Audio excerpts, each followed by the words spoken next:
चलिए बच्चों, इस बात को थोड़ा सा अपन और सोचते हैं, एक सवाल के थ्रू सोचते हैं। और सवाल बड़े आराम से इत्मीनान से करने लायक सवाल है। सुनिएगा, आपके पास एक स्ट्रेट वायर है बेटा। मैं पहले बोल दूं कि बेटा ये जो स्ट्रेट वायर है ये इनफाइनाइटली लॉन्ग स्ट्रेट वायर है। दिस इज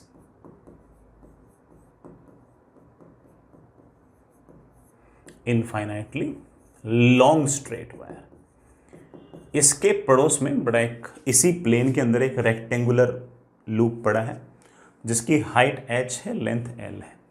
पैरेलल ही पड़ा बेटा, ठीक। और ये जो सेपरेशन है ये a है, तो बेटा ऑफ कोर्स ये आपका a प्लस एल हो जाएगा। मेरा सवाल बेटा पहले वाला तो इसमें ये है कि इस पूरे अरेंजमेंट का कोफिशिएंट ऑफ म्यूचुअल इंडक्टेंस निकालो।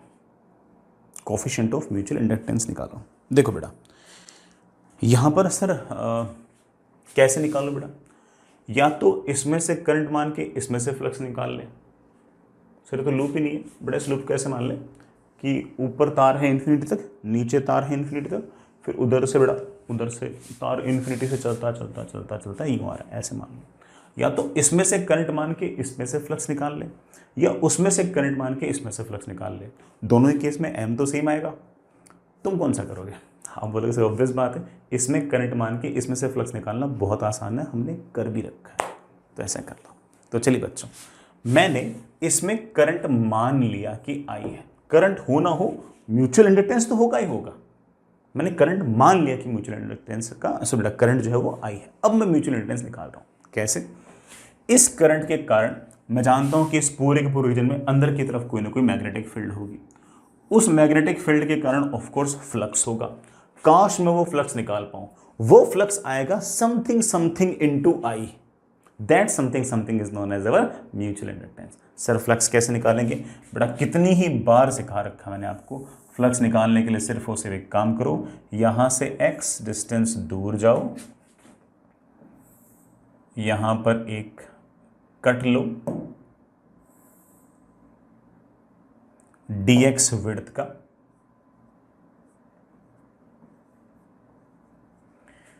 ठीक है बेटा। इस तार के कारण मैग्नेटिक फील्ड आएगी अंदर की तरफ। वो जो मैग्नेटिक फील्ड आएगी, मेरे प्यारे बच्चे जानते हैं कि इनफाइनाइट वायर के कारण मैग्नेटिक फील्ड आएगी mu naught I upon 2πx। Sir flux कैसे लिखूं? इतने से एरिया में से जो फ्लक्स गुजरेगा अंदर की तरफ, बट उस फ्लक्स की वैल्यू होगी magnetic field, that is mu naught I upon 2πx multiplied by इस रेक्टेंगुलर स्ट्रिप का area, that will be of course h into D x multiplied by cos of angle between them. बेटा magnetic field भी अंदर की तरफ, area vector भी अंदर की तरफ। लेकिन सर ये वाला फ्लक्स तो आपने सिर्फ और सिर्फ इस रेक्टेंगुलर स्ट्रिप में निकाला है। बेटा ऐसे मैं यहां भी लूंगा, यहां भी लूंगा, यहां भी लूंगा, यहां भी लूंगा, यहां भी लूंगा। उसके लिए मुझे x को वेरी करना पड़ेगा a से लेकर a प्लस एल तक, और सब में जो फ्लक्स है उसको मैं जोड़ लूंगा।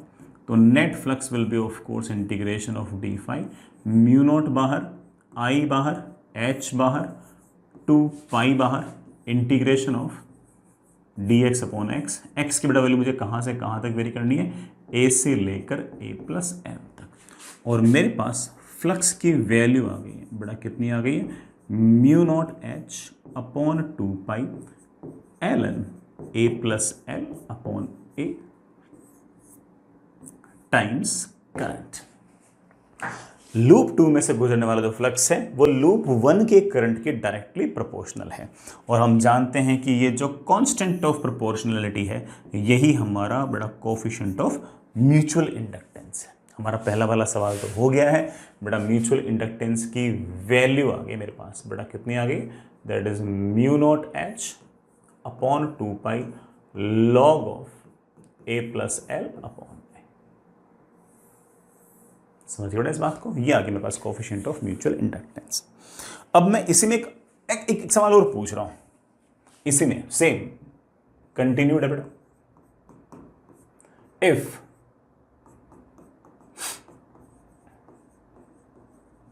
Current in straight wire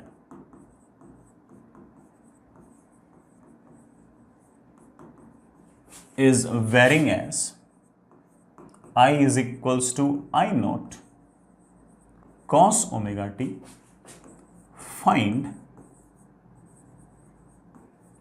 EMF induced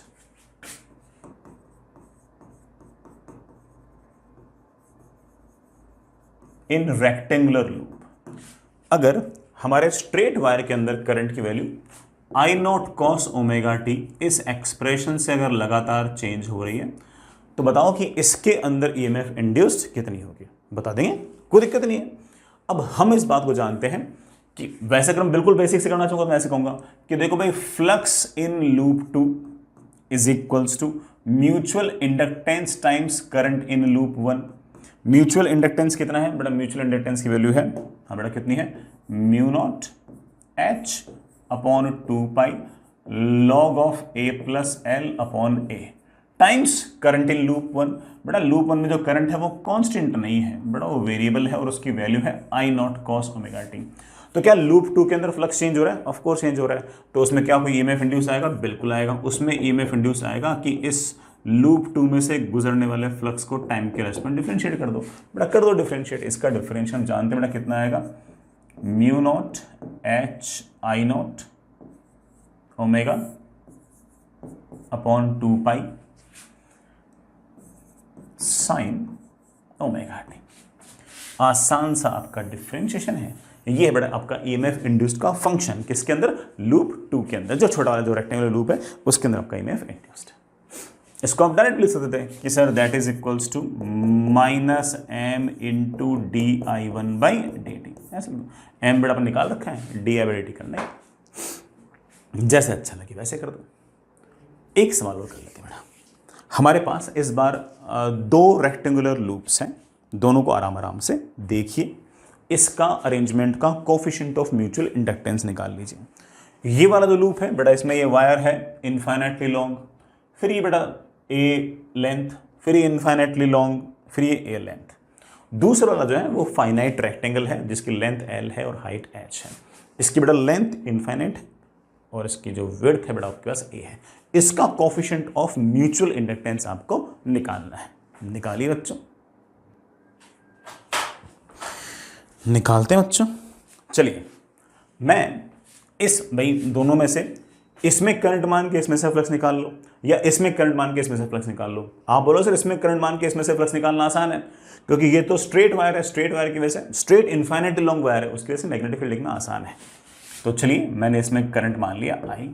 वो करंट बेटा आई यूं गया, आई यूं गया, आई यूं गया। ठीक है बच्चों, ये जो छोटा सा तार है, ये जो छोटा सा तार है, ये तो इन्फिनिटी पे है, इन्हीं के कारण तो कोई मैग्नेटिक फील्ड आएगी नहीं। यहां मैग्नेटिक फील्ड आएगी तो किसकी वजह से आएगी? इस वायर की वजह से और इस वायर की वजह से। सर कैसे फ्लक्स निकालोगे? बहुत आसान। अरे भाई बहुत आसान है। मैं लूप 1 में करंट मानकर लूप 2 में से फ्लक्स निकाल रहा हूं। लूप 1 में तो करंट मान लिया है, लूप 2 में से फ्लक्स निकाल रहा हूं। मैंने तो दिमाग बना रखा है अपना कि मुझे तो पूरा विश्वास है कि इसमें से गुजरने वाला जो फ्लक्स होगा वो इसके करंट के डायरेक्टली प्रोपोर्शनल होगा। चेक करते हैं। यहां से x डिस्टेंस दूर जाओ, ऐसी एक स्ट्रिप कट करो। बेटा स्ट्रिप ऐसी क्यों कट करते हैं मैं वो कई बार सिखा चुका हूं। ये फ्लक्स निकालना तो हम लास्ट चैप्टर से ही करते आ रहे हैं। आप ऐसे x डिस्टेंस दूर गए और आपने ऐसे dx विड्थ की स्ट्रिप ली। इस तार की वजह से मैग्नेटिक फील्ड आएगी अंदर की तरफ, इस तार की वजह से आएगी बाहर की तरफ। ये वाला तार नजदीक है तो उसकी मैग्नेटिक फील्ड ज्यादा आएगी, ये वाला तार दूर है तो उसका मैग्नेटिक फील्ड कम आएगी। तो कुल मिलाकर मैग्नेटिक फील्ड आएगी अंदर की तरफ। उस मैग्नेटिक फील्ड की वैल्यू कितनी होगी? Mu naught I upon 2 pi X minus mu naught I upon 2 pi A plus X. बेटा यहां से distance A plus X. Fair enough. Sir इस इतने से एरिया में से कितना सा फ्लक्स गुजरेगा? इतने से एरिया में से जो फ्लक्स गुजरेगा उसकी वैल्यू होगी ये मैग्नेटिक फील्ड। बेटा मैग्नेटिक फील्ड की वैल्यू है mu naught I upon 2 pi 1 upon X minus 1 upon A plus X multiplied by ये वाला एरिया। ये वाला एरिया आएगा h into D X, that is equals to h into D X. Sir मुझे तो पूरा फ्लक्स निकालना है, तो बेटा पहले तेरे को यहाँ पर एक रेक्टेंगुलर स्ट्रिप लेनी पड़ेगी, फिर यहाँ पर, फिर यहाँ पर, फिर यहाँ पर, फिर यहाँ पर, फिर यहाँ पर, और सब में फ्लक्स लिखना पड़ेगा। बेटा सब में फ्लक्स लिखने के लिए उनको जोड़ दूंगा। सर जोड़ें कैसे? जोड़ने के लिए बेटा आपका इंटीग्रेशन, बेटा म्यू नॉट बाहर, आई बाहर, 2 पाई बाहर, h बाहर, integration of 1/x minus 1/a plus x into D x. X की बेटा वैल्यू कहां से कहां तक वेरी करनी है? बेटा एक्स की वैल्यू वेरी करनी है b से लेकर b प्लस एल तक, b से लेकर b प्लस एल तक। सीधा कर दो बेटा इंटीग्रेशन। ठीक, मेरे पास आ गया that is equals to mu naught I H upon 2 pi log of, बेटा 1/x का इंटीग्रेशन लॉग x, लिमिट लगाऊंगा तो log of b plus L upon b, इसका इंटीग्रेशन आ जाएगा log of a plus X, limit लगाऊंगा तो log of a plus b plus L upon a plus b। ले बेटा लूप 2 में से गुजरने वाला जो फ्लक्स है उसकी वैल्यू आ गई है mu naught h upon 2 pi log of b plus L into a plus b upon बेटा a into a plus b plus L. बेटा इतनी मैथमेटिक्स तो झेल लोगे ना, टाइम्स लूप 1 में से करंट। लूप 2 में से गुजरने वाला flux is something which is of course medium dependent, geometry dependent, ठीक है, orientation dependent, something like that. बेटा this term is the coefficient of mutual inductance. अगर इसमें से करंट मानकर इसमें से फ्लक्स निकालो तो तब भी बेटा सेम ही आपके m की वैल्यू आती है। समझ गए होंगे बच्चों, आसान से लगा होगा। आगे चलते हैं, चलिए बच्चों आगे चलते हैं। नेक्स्ट इज एक सवाल और करते हैं। सवाल में सिर्फ और सिर्फ बेटा म्यूचुअल इंडक्टेंस के ही कॉन्सेप्ट हैं और काफ़ी हद तक आपको आइडिया लग गया होगा किस तरह हमें म्यूचुअल इंडक्टेंस निकालना है। सवाल इस तरह से है कि हमारे पास 2 कंसेंट्रिक लूप्स हैं, बेटा कंसेंट्रिक हैं, दोनों के सेंटर सेम है। बाहर वाले के जो नंबर ऑफ लूप्स हैं उसकी संख्या n1 है, अंदर वाले की बेटा जो लूप है उसके नंबर ऑफ लूप्स की संख्या n2 है। बाहर वाले का रेडियस a है और अंदर वाले का रेडियस b है। मैं पहले बोल दूं कि b की जो वैल्यू है वो a से बहुत छोटी है, मतलब अंदर वाला जो लूप है ना उसका रेडियस बाहर वाले के लूप के सामने बहुत बहुत बहुत छोटा है, कोप्लेनार है। ठीक है, मेरा पहला सवाल तो बड़ा ये कि find coefficient of mutual inductance, coefficient of mutual inductance आपको निकालना है। आसान क्या रहेगा, इसमें से करंट में निकाल के बाहर वाले में से फ्लक्स निकालना या बाहर वाले में करंट मान के अंदर वाले में से फ्लक्स निकालना। ऑफ कोर्स बाहर वाले में से करंट मानकर अंदर वाले में से फ्लक्स निकालना ज़्यादा आसान है, क्योंकि बाहर वाले में अगर मैंने करंट मान लिया तो अंदर वाले हर पॉइंट पर मुझे मैग्नेटिक फील्ड लिखनी आती है। सर क्यों लिखनी आती है? सेंटर पर तो मैग्नेटिक फील्ड हमें पता है और ये बाकी जो बी की वैल्यू वैसे ही छोटी है, तो जो मैग्नेटिक फील्ड सेंटर पे वही यहाँ वही यहाँ वही यहाँ वही यहाँ वही यहाँ, हम बड़े आराम से सारा काम कर सकते हैं। तो चलिए हमने बाहर वाले लूप के अंदर करंट की वैल्यू मान ली है आई। बाहर वाले लूप में अगर करंट की वैल्यू अगर आई है तो इस पूरे के पूरे रीजन के अंदर मैग्नेटिक फील्ड आएगी बाहर की तरफ। जो मैग्नेटिक फील्ड बाहर की तरफ है मैंने उसे बी लिख दिया है। हालांकि बी मुझे सेंटर पर पता है, लेकिन एक अजम्पशन ले रहा हूं कि बी की वैल्यू मतलब जो स्मॉल बी, जो रेडियस ऑफ इनर लूप वो इतना कम है कि जो मैग्नेटिक फील्ड यहाँ वही यहाँ वही यहाँ वही यहाँ, and if b is very very small as compare to capital A, I can assume that कि हर पॉइंट पर अंदर मैग्नेटिक फील्ड जो है वो म्यू नॉट, बाहर वाले लूप की बेटा नंबर ऑफ लूप्स कितने हैं n1i अपॉन 2 टाइम्स ऑफ उसका रेडियस, ये मैग्नेटिक फील्ड है। सर मैग्नेटिक फील्ड नहीं, फ्लक्स चाहिए बेटा, फ्लक्स चाहिए। मैग्नेटिक फील्ड ऐसे बाहर की तरफ, ये जो लूप है इसका एरिया वेक्टर भी ऐसे बाहर की तरफ, तो इसमें से जो फ्लक्स गुजरेगा उसकी वैल्यू होगी बेटा of course that is magnetic field into area into cos of angle between them. इसको एक तरीके से और समझ सकते हैं, जैसे अगर मैं इस पूरे पूरे अरेंजमेंट को अगर साइड से देखूं तो जो बाहर वाला लूप है वो तो ये रहा, जिसका रेडियस आपके पास a है, जिसमें से गुजरने वाला करंट मैंने एक बार के लिए I मान रखा है। जो दूसरा वाला लूप है वो कोप्लेनार है और सेंटर के आस पड़ोस में है ऐसे, उसके नंबर ऑफ लूप्स वगैरह में पता है। इस लूप के करंट मैग्नेटिक फील्ड आएगी ऐसे, जो मैग्नेटिक फील्ड आएगी let's say it is something like this. ये मैग्नेटिक फील्ड हमने अभी भी लिखी है, that is mu not n1i upon 2 times of radius. ये जो लूप है इसका area vector, but of course area vector जो होगा वो सरफेस के परपेंडिकुलर होगा। सरफेस के परपेंडिकुलर यूं भी ले सकते हो, यूं भी ले सकते हो। बाई कन्वेंशन हम वो ले लेते हैं जिसमें मैग्नेटिक फ्लक्स आपका पॉजिटिव है। तो एरिया वेक्टर आप ऐसे मान सकते हो, एरिया वेक्टर आप ऐसे मान सकते हो। एरिया की वैल्यू हमें पता है, एक लूप का जो एरिया है बटा that is of course pi B square. ऐसे कितने नंबर ऑफ लूप्स हैं? n2 नंबर ऑफ लूप्स हैं। बाहर वाले लूप के कारण मैग्नेटिक फील्ड भी ऐसे एक्सेस किया लो, एरिया वेक्टर भी ऐसे एक्सेस किया लो, तो ऑफ कोर्स बड़ा आप कह सकते हो कि इन दोनों के बीच में जो एंगल है वो आपका 0 डिग्रीज है। तो बाहर वाले लूप में जो करंट है उसके कारण अंदर वाले लूप में से जो मैग्नेटिक फ्लक्स है उसकी वैल्यू आ गई है mu not n1i upon 2 times a, ये मैग्नेटिक फील्ड। अंदर वाले का area is of course pi into उसके रेडियस का स्क्वायर। लेकिन ऐसा एक लूप थोड़ी है, खूब सारे हैं, तो into n2 into cos of 0। और मेरे पास आ गया कि अंदर वाले में से गुजरने वाला जो फ्लक्स है that is of course mu naught n1 n2 pi B square upon 2a into I. जैसी हमारी एक्सपेक्टेशन थी बिल्कुल वैसे ही हुआ। अंदर वाले लूप में से गुजरने वाला जो फ्लक्स है वो बाहर वाले लूप के करंट के डायरेक्टली प्रोपोर्शनल आया है। और बाहर वाले लूप के लिए अगर करंट के डायरेक्टली प्रोपोर्शनल आया है तो जो प्रोपोर्शनलिटी कांस्टेंट है ये हमारा कोफिशिएंट ऑफ म्यूचुअल इंडक्टेंस, बड़ा ये हमारा m आ गया। m की वैल्यू कम्स आउट में mu naught n1 n2 pi B square upon 2 times of a। It is not a formula to remember, ऐसा नहीं कि बड़ा इस फॉर्मूला को हम याद कर लें। सवाल है, सवाल को सवाल की तरह ट्रीट करें, ठीक है। आई रियली होप सारा मामला समझ गए होंगे। इस सवाल के बेसिस पे हम एक सवाल और कर सकते हैं, मतलब ये वाला सवाल तो था ही, इस सवाल का एक एक्सटेंशन और कर सकते हैं। सुनिएगा, हमारे पास ये बाहर वाला लूप, बाहर वाले लूप में ऐसे एक रेजिस्टेंस है, एक लूप ये अंदर वाले लूप में नंबर ऑफ टर्न्स n2, बाहर वाले लूप में नंबर ऑफ टर्न्स n1। अंदर वाले लूप का जो रेडियस है वो b है, बाहर वाले लूप का जो रेडियस है वो आपके पास a है।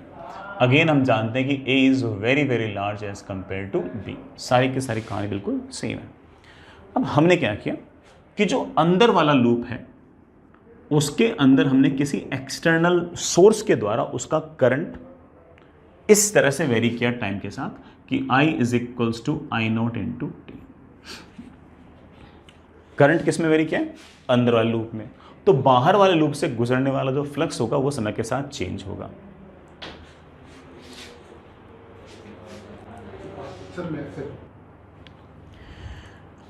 जो अंदर वाला लूप है उसमें करंट वेरी कर रहा है I is equals to I naught T से। बाहर वाला जो लूप है उसके पास रेजिस्टेंस है R, और साथ ही साथ उसके पास बड़ा एक कैपेसिटर भी लगा रखा है ऐसे, कैपेसिटेंस C का, ऐसे मान लो बेटा, ठीक है। वापस डायग्राम बना लूंगा, ये कैपेसिटर है, कैपेसिटेंस C का, ये मिटा देना बीच वाला। कैपेसिटर इनिशियली अनचार्ज्ड, कैपेसिटर जो है वो इनिशियली अनचार्ज्ड। मेरा सवाल बेटा ये है कि find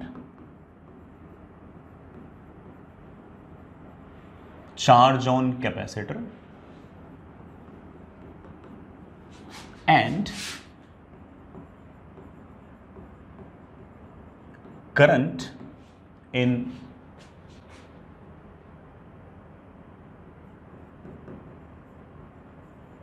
bigger loop at any time T. किसी भी टाइम टी पर बड़ा बड़े वाले लूप के अंदर कैपेसिटर पर चार्ज कितना होगा और करंट कितना होगा ये बताओ। आप भी सोच रहे होंगे सर बाहर वाले लूप में कैपेसिटर लगा हुआ है, रेजिस्टेंस लगा हुआ है, सर बैटरी तो नहीं लगी हुई? बड़ा बैटरी भी लगी हुई है। सोचो इस बात को, देखो इस लूप के कारण इस बाहर वाले लूप में से कोई ना कोई फ्लक्स गुजर रहा होगा। सर वो फ्लक्स कैसे निकालूं? बहुत मुश्किल है। इस लूप के कारण सर बाहर वाले पॉइंट पर तो मुझे मैग्नेटिक फ्लक्स लिखना भी नहीं आता। कोई बात नहीं, आप रेसिप्रोसिटी थ्योरम को यूज़ करो। सर रेसिप्रोसिटी थ्योरम क्या थी? बेटा रेसिप्रोसिटी थ्योरम ये थी कि इसके कारण इसमें से जब फ्लक्स निकालते हो तब जो m आता है, और इसके कारण इसमें से जो फ्लक्स निकालते हो तब जो m आता है वो सेम आता है। तो बाहर वाले लूप में से जो फ्लक्स गुजरेगा that is equals to m times अंदर वाले लूप के अंदर कितना करंट होगा। और बाहर वाले लूप में से जो फ्लक्स गुजरेगा उसको हम बड़े आराम से लिख सकते हैं कि m तो बेटा ठीक है, पूरे केस में सेम ही आएगा, चाहे बाहर वाले में करंट मान के अंदर वाले से फ्लक्स निकालो, चाहे अंदर वाले में करंट मान के बाहर वाले में फ्लक्स निकालो, सेम बात है। तो m की वैल्यू तो आपकी सेम ही आएगी। तो आप कह सकते हो कि सर m की वैल्यू तो वही आएगी mu naught n1 n2 pi B square upon 2 times a times अंदर वाले में से गुजरने वाला करंट। तो आप देख सकते हो कि बाहर वाले लूप में से गुजरने वाला जो फ्लक्स है वो इस तरह से टाइम के साथ वेरी कर रहा है। और अगर टाइम के साथ इस तरह से अगर वेरी कर रहा है तो ऑफ कोर्स उसमें कुछ ना कुछ ईएमएफ भी इंड्यूस होगा। बाहर वाले लूप में जो ईएमएफ इंड्यूस होगा उसको हम बड़े आराम से निकाल सकते हैं कि फ्लक्स के चेंज होने की रेट। और हमारे पास ये बड़े आराम से हम लिख सकते हैं कि that is mu naught n1 n2 pi B square I naught upon 2a। बड़ा मजे की बात यह है कि ये तो कांस्टेंट आ गया, और अगर ये कांस्टेंट आ गया इसका मतलब बाहर वाले लूप के अंदर जो ईएमएफ इंड्यूस है वो कांस्टेंट है। तो जरा ध्यान से देखो कि बाहर वाले लूप में आखिर है क्या। बाहर वाले लूप में एक तो आ गया ईएमएफ, बड़ा यहाँ के ईएमएफ मान लेंगे, साथ ही साथ आ गया सीरीज में रेजिस्टेंस और आपका कैपेसिटर। ये तो बहुत ही आसान काम हो गया बेटा। बाहर वाले लूप के अंदर ये बैटरी मान ली मैंने जिसका ईएमएफ हमने निकाल लिया अभी, रेजिस्टेंस है, रेजिस्टेंस है, कैपेसिटर है, रेजिस्टेंस R है, कैपेसिटर कैपेसिटेंस C है, बड़ा शुरुआत में अनचार्ज है। इस तरह का सर्किट जिसके अंदर बैटरी हो, उसका ईएमएफ दे रखा हो, रेजिस्टेंस दे रखा हो और साथ में कैपेसिटर दे रखा हो, उसमें कैपेसिटर पर चार्ज किस तरह से ग्रो करता है हमें याद है। हमें तो फॉर्मूला भी याद है कि किसी भी टाइम पर कैपेसिटर पर जो चार्ज की वैल्यू होगी उसका एक फॉर्मूला हुआ करता था EC 1 minus E raise to power minus T upon RC। Simple. Sir ये E क्या बैटरी लगा रखी है क्या? नहीं बेटा, बैटरी नहीं लगा रखी, तो ये तो इंड्यूस्ड ईएमएफ है। इंड्यूस्ड ईएमएफ की वैल्यू मुझे पता है, that is mu naught n1 n2 pi B square I naught upon 2a into C into 1 minus E raise to power minus T upon RC। किसी भी टाइम पर बेटा आपके कैपेसिटर पर चार्ज ही होगा। सर चार्ज ही होगा तो करंट कितना होगा? वैसे करंट को तुम ऐसे भी लिख सकते हो कि current is simply dq/dt। Otherwise आप कह सकते हो कि सर ये तो सिंपल आपका RC सर्किट है। RC सर्किट के अंदर करंट किसी भी टाइम पर क्या होता है हमें पहले से याद कर रखा है, that is of course E upon R into E raise to power minus T upon RC। Again बड़ा E की वैल्यू आपको पता है, that is mu naught n1 n2 pi B square I naught upon R into E raise to power minus T upon RC।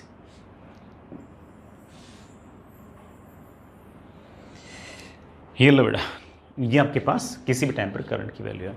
इतनी आसानी से हमने इसलिए कर लिया क्योंकि दो बातें। पहली ये कि m की वैल्यू पूरे पेयर के लिए सेम ही होती है। हम हालांकि ना डेरिवेशन करते वक्त इसमें से करंट माना और इसमें से फ्लक्स निकाल के m निकाला, और इस बार इसमें से फ्लक्स निकालने के लिए वही m मैंने यूज़ कर लिया। ऐसे हम कर सकते हैं। और दूसरी बात बेटा है ना, ईएमएफ कांस्टेंट आ गया। ईएमएफ कांस्टेंट आ गया तो कोई दिक्कत हमें वैसे ही नहीं आई, क्योंकि बेटा आपका क्या कहते हैं वो सारी चीज़ें बिल्कुल आसानी से निपट गई। अपनी कौन सी चीज़ें आसानी से निपट गई, फॉर्मूला याद ही थे, तो कोई KCL KVL या डिफरेंशियल इक्वेशन बनाने की हमें कोई ज़रूरत पड़ी ही नहीं। समझ गए बच्चों? आगे चलते हैं। चलिए बच्चों, ऐसा ही एक सवाल और करते हैं। सुनिए बच्चों, सारी कहानी बड़ा सेम, दोनों आपके कोप्लेनर लूप्स हैं, उनका म्यूचुअल इंडक्टेंस आप निकाल चुके हो, उस रिजल्ट को यूज़ कर रहा हूँ मैं। ठीक है, अंदर वाला जो लूप है उसका रेडियस बड़ा b है, बाहर वाले का a है। b की वैल्यू बड़ा बहुत छोटे है। बाहर वाले लूप के बड़ा नंबर ऑफ टर्न्स n1 है, अंदर वाले के n2 है। अंदर वाले लूप में जो करंट है वो वेरी कर रहा है I0t² से। कोई एक्सटर्नल सोर्स होगा, कोई बैटरी होगी जो इस तरह से करंट इसके अंदर वेरी करा रही है। वी शुडंट केयर कि ये करंट किस तरह से वेरी कर रहा है। ठीक है ना, किसी भी कारण से कर रहा हूँ लेकिन करंट इस तरह से वेरी कर रहा है। बाहर वाले लूप में रेजिस्टेंस है और कैपेसिटर है। रेजिस्टेंस R है, कैपेसिटर कैपेसिटेंस C है। इनिशियली बड़ा आपका कैपेसिटर जो है वो अनचार्ज है। मेरा सवाल आपसे ये है कि बाहर वाले लूप में किसी भी टाइम t पर करंट कितना होगा? बाहर वाले लूप में किसी भी टाइम पर करंट कितना होगा? अब जरा सोचो इस बात को कि बाहर वाले लूप में करंट क्यों होगा? सिर्फ कैपेसिटर है, रेजिस्टेंस है, बैटरी तो है ही नहीं। बैटरी भी है, मतलब वैसे बैटरी नहीं है, ईएमएफ है। ईएमएफ कैसे है? इस लूप में से अगर करंट वेरी होगा तो पूरे के पूरे रीजन में मैग्नेटिक फ्लक्स वेरी होगा। इस लूप में से गुजरने वाला मैग्नेटिक फ्लक्स अगर वेरी होगा तो ऑफकोर्स उसमें ईएमएफ इंड्यूस तो होगा ही होगा। लेकिन सर वो ईएमएफ निकालूं कैसे? बेटा तो ईएमएफ इस तरह से निकालेगा कि बाहर वाले लूप में से गुजरने वाला जो फ्लक्स है दैट इज m टाइम्स अंदर वाले लूप में से गुजरने वाला करंट। सर ये m, अरे बेटा m तो हम निकाल चुके हैं, m तो हम पहले से निकाल चुके हैं कि m की value is simply mu naught n1 n2 pi B square upon 2 है। हालांकि मैं बार बार कह रहा हूं कि कोई याद करने वाली चीज नहीं है, बट फिर बेटा निकाल लिया तो ठीक है, मैंने यूज कर लिया उसको। बाहर वाले लूप में जो फ्लक्स है उसकी वैल्यू आ गई है दिस टाइम्स अंदर वाले लूप में करंट। अंदर वाले लूप में करंट की वैल्यू है आई नॉट इंटू टी स्क्वायर। सो मुझे तो बाहर वाले लूप में ईएमएफ इंड्यूस चाहिए, बड़ा ईएमएफ इंड्यूस चाहिए, तो that is differentiation of the flux. बड़ा जैसे मैंने इसको डिफरेंशिएट किया मेरे पास ये आ गया है mu naught n1 n2 pi B square I naught 2t। ले बेटा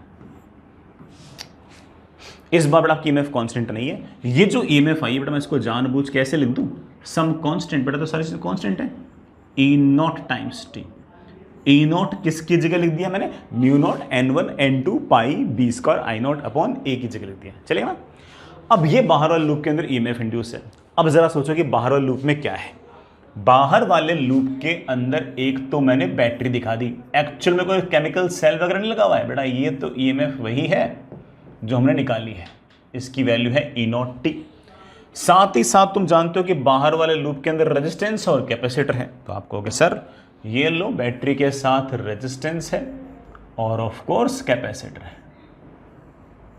कैपेसिटर का कैपेसिटेंस C, रेजिस्टेंस का रेजिस्टेंस, सॉरी रजिस्टर का रेजिस्टेंस R। किसी टाइम पर लेट से प्यारे बच्चों करंट की वैल्यू है I, जिसके कारण इस प्लेट पर चार्ज है Q, इस प्लेट पर चार्ज है माइनस Q। I और Q दो अननोन है, उसको सॉल्व करने के लिए दो इक्वेशन चाहिए। सर इक्वेशन क्यों? फॉर्मूला लगा दो ना। अरे बेटा फॉर्मूला तो हम तब लगाया करते थे जब ये ईएमएफ कांस्टेंट हुआ करता था। जब ईएमएफ कांस्टेंट नहीं होगा तो जो फॉर्मूले हम लोगों ने कैपेसिटर में याद कर रहे हैं वो ऐसे थोड़ी लगा देंगे। आप होगा ठीक है सर कोई बात नहीं, ढंग से कर लेते हैं। पहली बात, I वो दर है जिस दर से Q बढ़ रहा है, so I should be equal to dQ by dt। This is my equation number 1। दूसरी बट आपकी केवीएल की इक्वेशन, व्हाट डज दिस केवीएल की इक्वेशन सेज टू अस?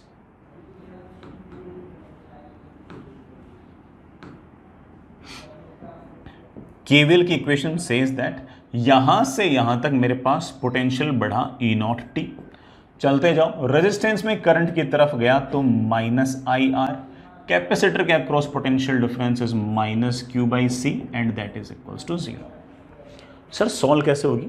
हो जाएगी, चिंता मत करो। सुनो इस पूरी इक्वेशन को एक बार टाइम के रेस्पेक्ट में और डिफरेंशिएट कर दो, तो मेरे पास आ गया ई नॉट माइनस आर, तो ठीक है बेटा आई का डिफरेंशिएशन आएगा d I by D t minus 1 by C. Q का डिफरेंशिएशन आएगा d Q by D t, बेटा d Q by D t is of course our आई।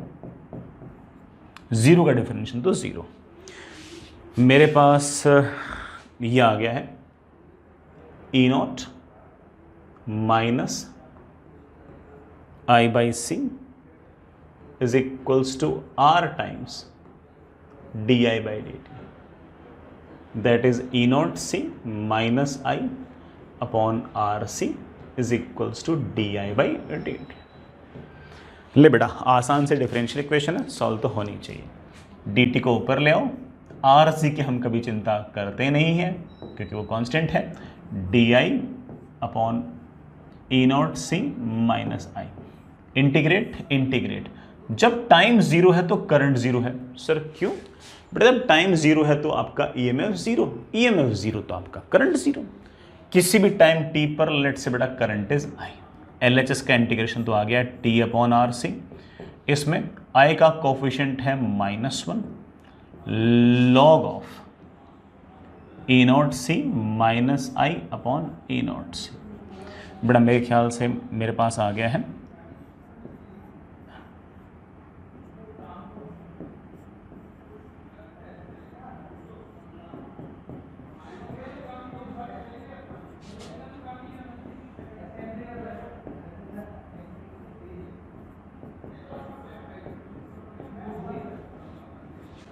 लो बेटा,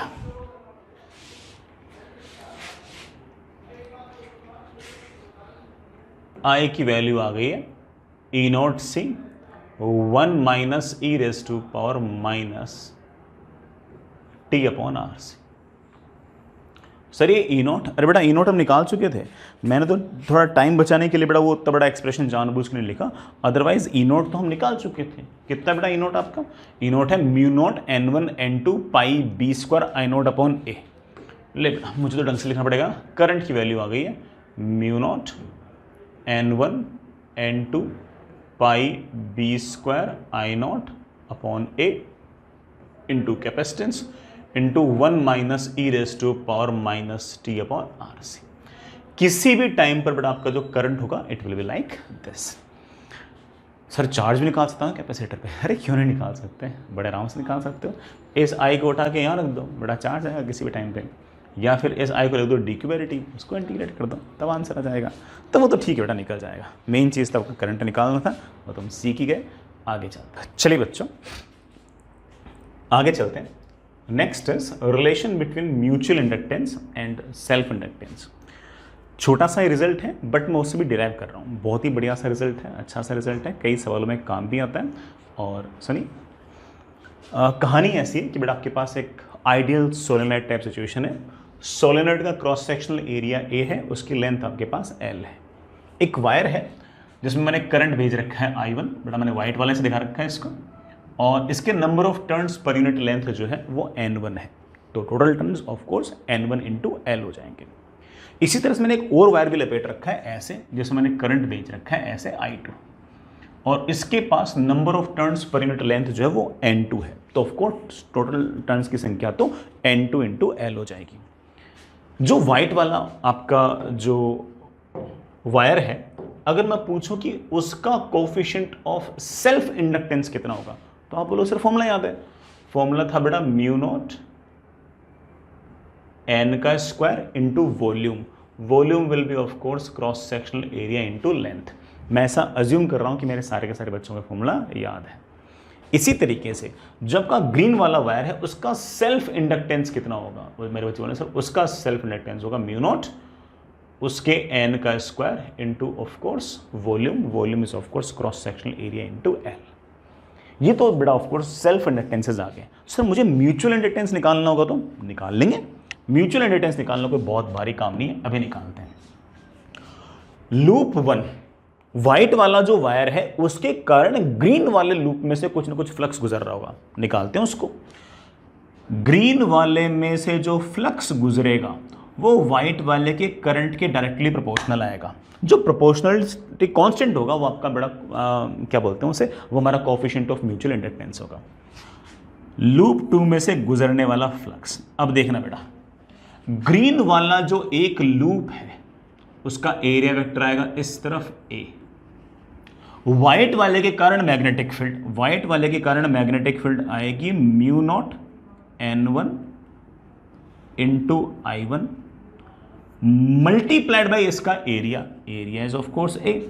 लेकिन ये फ्लक्स किस में से गुजर रहा है, एक लूप में से। ग्रीन वाले का एक ही लूप थोड़ी है, ग्रीन वाले का तो कितने सारे लूप हैं बेटा। ग्रीन वाले के जो लूप्स की संख्या है तुम जानते हो that is N2 into L. N2 है number of turns per unit length, तो टोटल टर्न्स निकालने के लिए N2 इंटू एल। यहां से मैं बड़े आराम से कह सकता हूं कि लूप 2 में से गुजरने वाला जो फ्लक्स है उसकी वैल्यू आ गई है mu naught N1 N2 AL into I1। जैसी हमारी एक्सपेक्टेशन थी वैसा ही हुआ। लूप 2 में से गुजरने वाला जो फ्लक्स है वो लूप 1 के करंट के डायरेक्टली प्रोपोर्शनल आ रहा है, और जो प्रोपोर्शनलिटी कांस्टेंट है बेटा आपका वो मैग्नेटिक सॉरी बेटा क्या बोलते हैं उसको, म्यूचुअल इंडक्टेंस है। म्यूचुअल इंडक्टेंस की मेरे प्यारे बच्चों वैल्यू आ गई है mu naught N1 N2 AL। Sir बढ़िया है, अच्छी आ गई। सर याद करने क्या? नहीं याद नहीं करनी, मैं यहाँ पर एक रिजल्ट बताना चाहता हूँ। मैं रिजल्ट ही बताना चाहता हूँ कि मैं इसको लिख सकता हूँ, इस म्यूचुअल इंडक्टेंस को मैं ऐसे लिख सकता हूँ root of mu naught N1 square AL multiplied by root of mu naught N2 का स्क्वायर AL। चेक कर लो बेटा क्या इसको आप ऐसे लिख सकते हो? बिल्कुल लिख सकते हैं, root mu naught mu naught, n1 के स्क्वायर का रूट n1, al का रूट al का रूट al, n2 के स्क्वायर का रूट n2। मैं इससे बड़े आराम से कह सकता हूं कि m is equals to root l1 l2। अच्छा रिजल्ट है बेटा, बढ़िया रिजल्ट है। चाहो तो आप इसको याद भी कर सकते हो, मैं डायरेक्ट भी लिखा सकता हूं, लेकिन मुझे लगा कि मैं इसको डिराइव कर देता हूं, कौन सा बहुत ज़्यादा टाइम लग रहा है। अगर इस तरह का अरेंजमेंट हुआ, सर किस तरह का अरेंजमेंट? इस तरह का अरेंजमेंट हुआ कि दोनों के दोनों जो लूप्स हैं वो बिल्कुल एक दूसरे के अंदर इंटरमिंगल्ड हैं। जो फ्लक्स, जो लाइंस लूप 1 में से गुजर रही है वही लाइंस लूप 2 के अंदर से गुजरे, दोनों में सेपरेशन बहुत ज्यादा ना हो, किसी तरह का फ्लक्स का कोई लीकेज ना हो, उस केस में आप कह सकते हो कि जो आपका कोएफिशिएंट ऑफ म्यूचुअल इंडक्टेंस होगा वो आपके सेल्फ इंडक्टेंसेस का ज्योमेट्रिकल मीन होगा। ये आंसर कब है बेटा? ये आंसर तब है जब किसी प्रकार का कोई फ्लक्स का लीकेज ना हो। नो फ्लक्स लीकेज, किसी भी प्रकार का कोई फ्लक्स लीकेज ना हो। सर ये फ्लक्स लीकेज बोलने का मतलब क्या है बेटा? फ्लक्स लीकेज बोलने का मतलब ये है कि लूप 1 में से जो मैग्नेटिक लाइन ऑफ फोर्सेस गुजर रही हैं वो सारे के सारे लूप 2 में से गुजरे। अदरवाइज मान लीजिए कि बेटा एक लूप यहां होता और दूसरा लूप मान लो यहां होता, दूर दूर होते, तो इसके करंट के कारण जो मैग्नेटिक लाइन ऑफ फोर्स होती उसमें से कुछ लाइन तो दूसरे लूप में चली जाती और कुछ लाइंस ऐसे निकल जाती। ऐसे केस में आपका जो m है वो रूट L1 L2 के बराबर नहीं होता, बल्कि ऐसे केस में आपका जो m है वो रूट L1 L2 से छोटा होता। और वो कितना छोटा होता इस बात पर डिपेंड करता है कि ये दोनों कितने नजदीक हैं या कितने दूर हैं, क्योंकि इनके अंदर फ्लक्स लीक हुआ है, यूं निकल गया, यूं निकल गया। जैसे ही फ्लक्स का लीकेज होगा वैसे ही m की वैल्यू बेटा रूट L1 L2 से छोटी होगी। अदरवाइज आपका जो m है बेटा वो रूट L1 L2 के बराबर होगा, या फिर दूसरे शब्दों में, मैथमेटिकल शब्दों में अगर कहें तो आपका म्यूचुअल इंडक्टेंस जो है वो सेल्फ इंडक्टेंसेस का ज्योमेट्रिकल मीन होगा। अगर किसी प्रकार का कोई फ्लक्स लीकेज नहीं है तो जो फ्लक्स लूप 1 में से पास हो रहा है, जो magnetic line of force loop 1 में से पास हो रही है, वही magnetic line of force loop 2 में से पास हो, सेम लाइन पास हो, तब बड़ा आप कह सकते हो कि m is equals to root L1 L2। मतलब एक तरह से इन दोनों के ढंग से कपलिंग हुई है, परफेक्ट कपलिंग हुई है। इसके लिए हम एक शब्द और यूज कर सकते हैं कि परफेक्ट कपलिंग हुई है।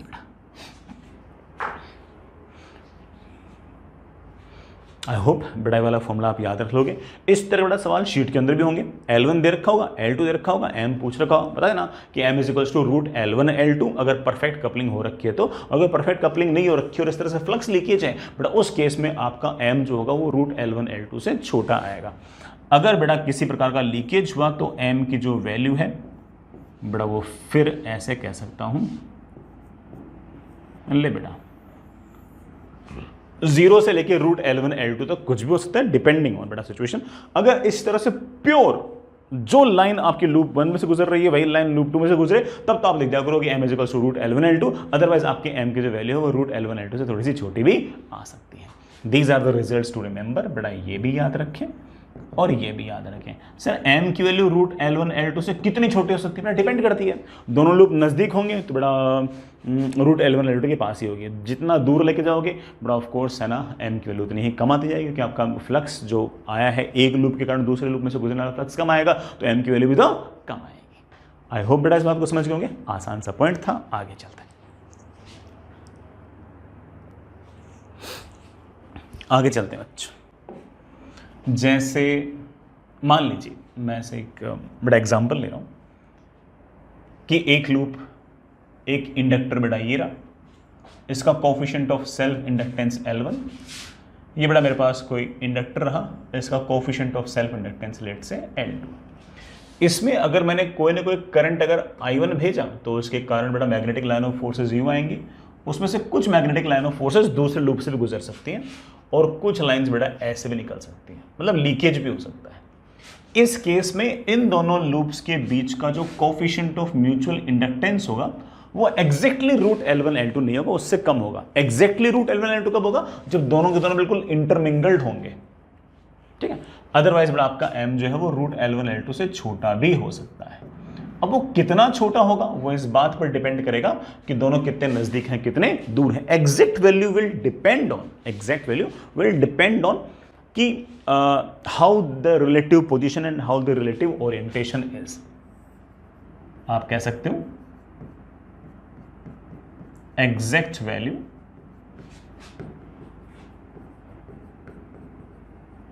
will depend on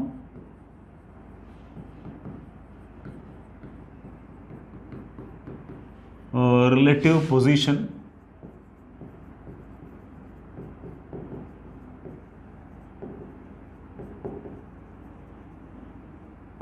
and relative orientation। अच्छा बेटा एक बात हो, हम इसको ऐसे भी लिख सकते हैं कि ये जो m होगा इसको k times root L1 L2 लिख दो, और जो k है ये बेटा कोई यूनिटलेस डायमेंशनलेस कांस्टेंट है, it is unitless, it is of course dimensionless. सही, यूनिटलेस और डायमेंशनलेस क्यों है? ये तो हेनरी है बेटा, ये भी हेनरी और हेनरी का स्क्वायर का रूट वापस है हेनरी, और इसका हम एक नाम निकाल रहे हैं कि कपलिंग कांस्टेंट। क्या नाम निकाल रहे हैं बेटा? क्या? Coupling constant. कि दोनों के दोनों जो लूप है वो कितने कपल्ड हैं, कितना ज़्यादा एक दूसरे से इंटरमिंगल्ड है, बिल्कुल नज़दीक है। थोड़ा उसमें k की वैल्यू बेटा लगभग 1 हो जाएगी और m की वैल्यू बेटा आपकी रूट L1 L2 हो जाएगी। तो अगर मान लो परफेक्ट कपलिंग है, k की वैल्यू 1 अगर है तो इस बात का अर्थ ये है कि एक इंडक्टर अगर ऐसे है तो दूसरा इंडक्टर आपका ऐसे। इस केस में आपकी k की वैल्यू 1 हो जाएगी और आपके जो m की वैल्यू है बेटा वो रूट L1 L2 हो जाएगी। अगर दो इंडक्टर आस पड़ोस में है, अगर आस पड़ोस में है, एक बेटा इंडक्टर ये रहा और दूसरा इंडक्टर उसके बिल्कुल पास में ऐसे रहा, तो उस केस के अंदर आपके k की जो वैल्यू है वो 1 के आस पड़ोस में कोई ना कोई होगी और आपके जो m की वैल्यू है वो लगभग रूट L1 L2 के आसपास होगी। कब? जब ये दोनों बिल्कुल नियर बाई है, एक दूसरे के नजदीक हैं और ऐसे पैरेलली पड़े हैं, ठीक है। लेकिन अगर मान लो कभी ऐसा हुआ कि एक लूप तो ये रहा और इससे वेरी फार ये दूसरा लूप रहा, तो इसमें से अगर आप करंट भेजोगे तो उसके कारण कोई इक्का दुक्का मैग्नेटिक लाइन ऑफ फोर्स इसमें से पास होगी क्योंकि बहुत दूर है। तो उस केस में आपका m बहुत छोटा आएगा, m बेटा बहुत छोटा आएगा तो k बहुत छोटा आएगा। इस केस में आपका coupling constant will be tending toward 0। इसी तरीके से अगर मान लीजिए कि आपके पास एक लूप ऐसे है और दूसरा लूप ऐसे है, अब भले नजदीक हो लेकिन इस लूप में अगर आपने करंट भेजा तो मैग्नेटिक फील्ड आएगी ऐसे, दूसरा लूप उसके परपेंडिकुलर पड़ा है तो उसका एरिया वेक्टर आएगा ऐसे, तो कोई बेटा फ्लक्स ही नहीं आएगा। फ्लक्स नहीं आएगा तो ऑफ कोर्स आपका इसके कारण जो करंट है उसके कारण इसमें से गुजरने वाला फ्लक्स 0 आ रहा है, तो म्यूचुअल इंडक्टेंस 0, तो आपका k भी टेंडिंग टुवर्ड 0, k बहुत ही छोटा आएगा। ये मैंने सिर्फ और सिर्फ कुछ एक्सट्रीम एग्जांपल्स दिए जैसे आपको आइडिया लगे कि k जो है वो एग्जैक्टली बेटा इस बात पर डिपेंड करता है कि रिलेटिव पोजीशन क्या है, रिलेटिव ओरिएंटेशन क्या है कि नहीं बच्चों? आगे चलते हैं, चलिए बेटा आगे चलते हैं। Next is inductors in series. वैसे सीरीज और कॉम्बिनेशन के अंदर इंडक्टर्स के अंदर एग्जैक्टली वही फॉर्मूले काम देते हैं जो आपके रेजिस्टेंस में देते हैं, तो आपको अलग से ऐसा कुछ पढ़ने की ज़रूरत नहीं है। सीरीज में होंगे तो बेटा L equivalent will be L1 plus L2, parallel में होंगे तो बेटा 1/L equivalent equals to 1/L1 plus L2। तो आप बिल्कुल एग्जैक्टली वैसे सारे काम कर सकते हैं, बट थोड़ा सा ऐसे मैं एक अलग स्टाइल से बातों को बताने की कोशिश कर रहा हूँ। इसमें दो तरीके से मैं बातें बता रहा हूँ सीरीज़ कॉम्बिनेशन के अंदर। एक के अंदर है adding series combination. Adding series combination का मतलब ये है कि दो इंडक्टर अगर आस पड़ोस में पड़े हों, पहले वाला इंडक्टर में लूप्स ऐसे हों और दूसरे वाले इंडक्टर में भी लूप्स ऐसे हों, तो पहले वाले लूप में भी बड़ा करंट आएगा ऐसे, करंट आएगा ऐसे तो मैग्नेटिक फील्ड आएगी ऐसे, दूसरे में भी लूप्स ऐसे होंगे तो मैग्नेटिक फील्ड आएगी ऐसे, तो दोनों के कारण मैग्नेटिक फील्ड सेम डायरेक्शन में है। उस केस में आपका L इक्विवेलेंट क्या होगा अभी निकालते हैं, सुनिएगा बेटा। ये एडिंग का मतलब समझ में आ गया, दोनों के कारण मैग्नेटिक फील्ड सेम डायरेक्शन में है। ये मेरे पास एक इंडक्टर जिसका coefficient of self inductance L1, ये मेरे पास एक दूसरा इंडक्टर जिसका coefficient of self inductance L2। इस पूरे के पूरे अरेंजमेंट में कुछ ना कुछ करंट जा रहा है बेटा, let say I। This point is let say A, this point is let say B। दोनों में ही जो बेटा तार है उनकी वाइंडिंग ऐसे है। तार में बेटा वाइंडिंग अगर ऐसे तो करंट जाएगा यूं, दूसरे में भी वाइंडिंग ऐसे तो उसमें भी करंट जाएगा ऐसे, तो मैग्नेटिक फील्ड आएगी ऐसे। पहले वाले लूप के कारण लेट से फॉर एग्जांपल मैग्नेटिक फील्ड ऐसे, ये मैग्नेटिक फील्ड हो सकता है बेटा आगे वाले से भी गुजरे। कुछ मैग्नेटिक लाइन ऑफ फोर्सेस बेटा हो सकता है कि ऐसे लीक भी हो जाए। कितनी लीक होंगी और कितनी उसमें से गुजरेंगी तो इस बात पर डिपेंड करता है कि दोनों कितने एक दूसरे के नजदीक हैं। इन दोनों का जो कोफिशिएंट ऑफ म्यूचुअल इंडक्टेंस है वो मैंने एक बार के लिए m लिख दिया है। इसी तरह से लूप 2 में से करंट गुजर रहा है, लूप 2 में से अगर करंट गुजर रहा है तो उसमें से भी कुछ ना कुछ फ्लक्स तो जाएगा, लेकिन उसकी मैग्नेटिक उसमें भी वाइंडिंग तो वैसे ही है, तो उसके अंदर भी आपके मैग्नेटिक लाइन ऑफ फोर्सेस तो ऐसे ही है। Magnetic forces are like this, ऐसे। ये वाली बेटा लाइन तो हो सकता है कि पीछे वाले से भी गुजरे, यूं ऐसे। चलिए बच्चों आराम से देखते हैं इसमें से गुजरने वाला फ्लक्स, पहले वाले लूप में से गुजरने वाला फ्लक्स। पहले वाले लूप में से गुजरने वाला जो फ्लक्स होगा बेटा वो होगा खुद में जो करंट है उसके कारण फ्लक्स है इस तरफ, जिसकी वैल्यू है L1 इंटू आई, प्लस कुछ लाइंस ऐसी भी हैं जो इसके कारण जो मैग्नेटिक फील्ड है उसके कारण है, वो भी सेम डायरेक्शन में ही है। तो आप ऐसा कह सकते हो कि इसके कारण इसमें से गुजरने वाला जो फ्लक्स होगा वो होगा म्यूचुअल इंडक्टेंस टाइम्स उसमें से गुजरने वाला करंट। कोई दिक्कत नहीं बेटा। इसी तरह से इसमें से कुछ ना कुछ फ्लक्स गुजर रहा होगा, खुद में जो करंट है उसके कारण जो फ्लक्स होगा बेटा that will be of course L2 into I. इसी तरह से इसमें जो करंट है और उसके कारण जो मैग्नेटिक फील्ड है उसकी भी कोई ना कोई मैग्नेटिक लाइन ऑफ फोर्स तो इसमें से गुजरनी चाहिए, तो इसके कारण M इंटू आई। फिर ना ये मेरे पास पॉइंट है A, ये मेरे पास बड़ा पॉइंट है B। मैं एक बार के लिए VA माइनस VB लिखता हूं। चलो बच्चों यहां से तक का पोटेंशियल डिफरेंस आएगा minus d∅1 by dt by Faraday's law. यहां से तक का बड़ा रेट जो पोटेंशियल डिफरेंस आएगा that is minus d∅2 by dt। ठीक है बेटा, minus d by dt of इसमें से गुजरने वाला फ्लक्स, बड़ा इसमें से गुजरने वाला फ्लक्स है L1 plus m times I minus d by dt of इसमें से गुजरने वाला फ्लक्स बेटा that is of course L2 plus m times of I। बेटा मेरे पास कुल मिलाकर आ गया है बेटा, क्या आ गया, minus L1 plus L2 plus 2 times of m into D I by D T. ये मेरे पास आ गया potential difference between point A and B। अब मैं ये चाहता हूं प्यारे बच्चों, मैं ये चाहता हूं कि मैं इन दोनों इंडक्टर को एक इकलौते इंडक्टर से रिप्लेस कर दूं।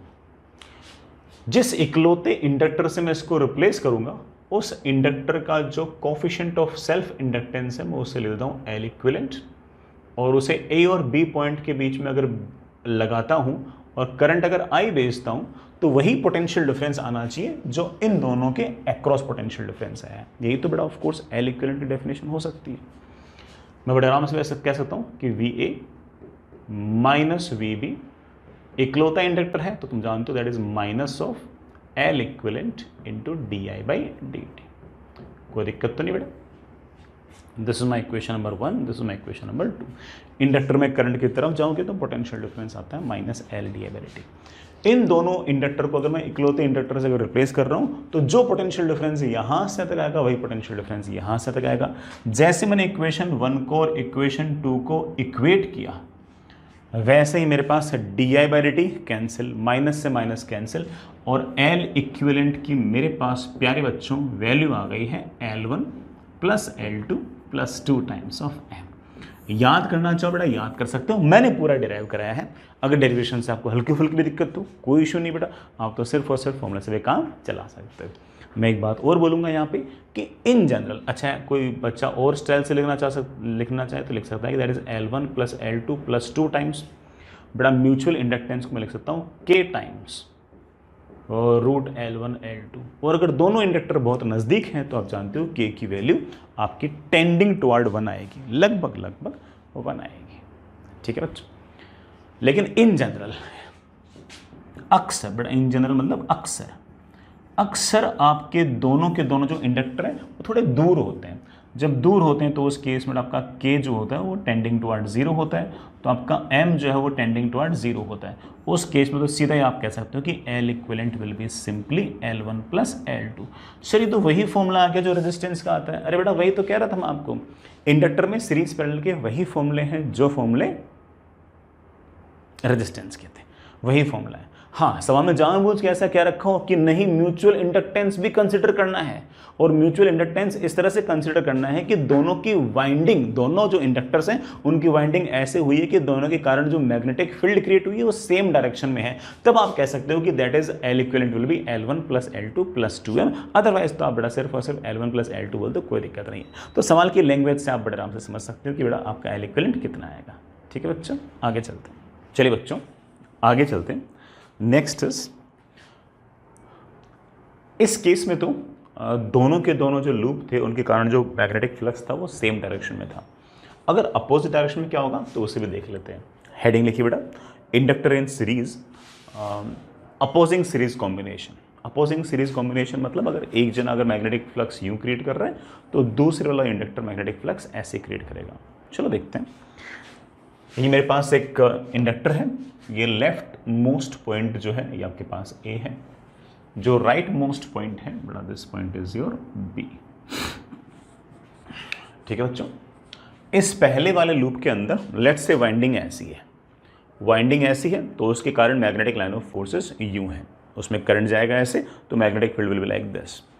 मैग्नेटिक फील्ड इसकी मैं चलो ऐसे दिखाता हूँ कि इसके द्वारा मैग्नेटिक फील्ड आएगी ऐसे, उसमें से कुछ लाइन ऑफ कोर्स दूसरा लूप से भी गुजरेंगी और कुछ लाइंस जो है वो तो ऐसे निकल जाएंगे। कितनी लाइंस दूसरे लूप में से गुजर रही हो इस बात पर डिपेंड करते हैं कि दोनों कितने नज़दीक हैं कितने दूर हैं। Fair enough. इसी तरह से ये वाला लूप, इस लूप के अंदर मैंने वाइंडिंग ऐसे नहीं कर रखी है, दूसरे लूप में वाइंडिंग ऐसे कर रखी है। वाइंडिंग अगर ऐसे कर रखी तो करंट भी यूँ जाएगा, करंट अगर यूँ जाएगा तो उसके कारण मैग्नेटिक फील्ड ऐसे आएगी, उसके कारण जो मैग्नेटिक फील्ड आएगी मैं उसको अलग कलर से दिखा देता हूँ। लेट्स से उसके कारण मैग्नेटिक फील्ड आएगी ऐसे।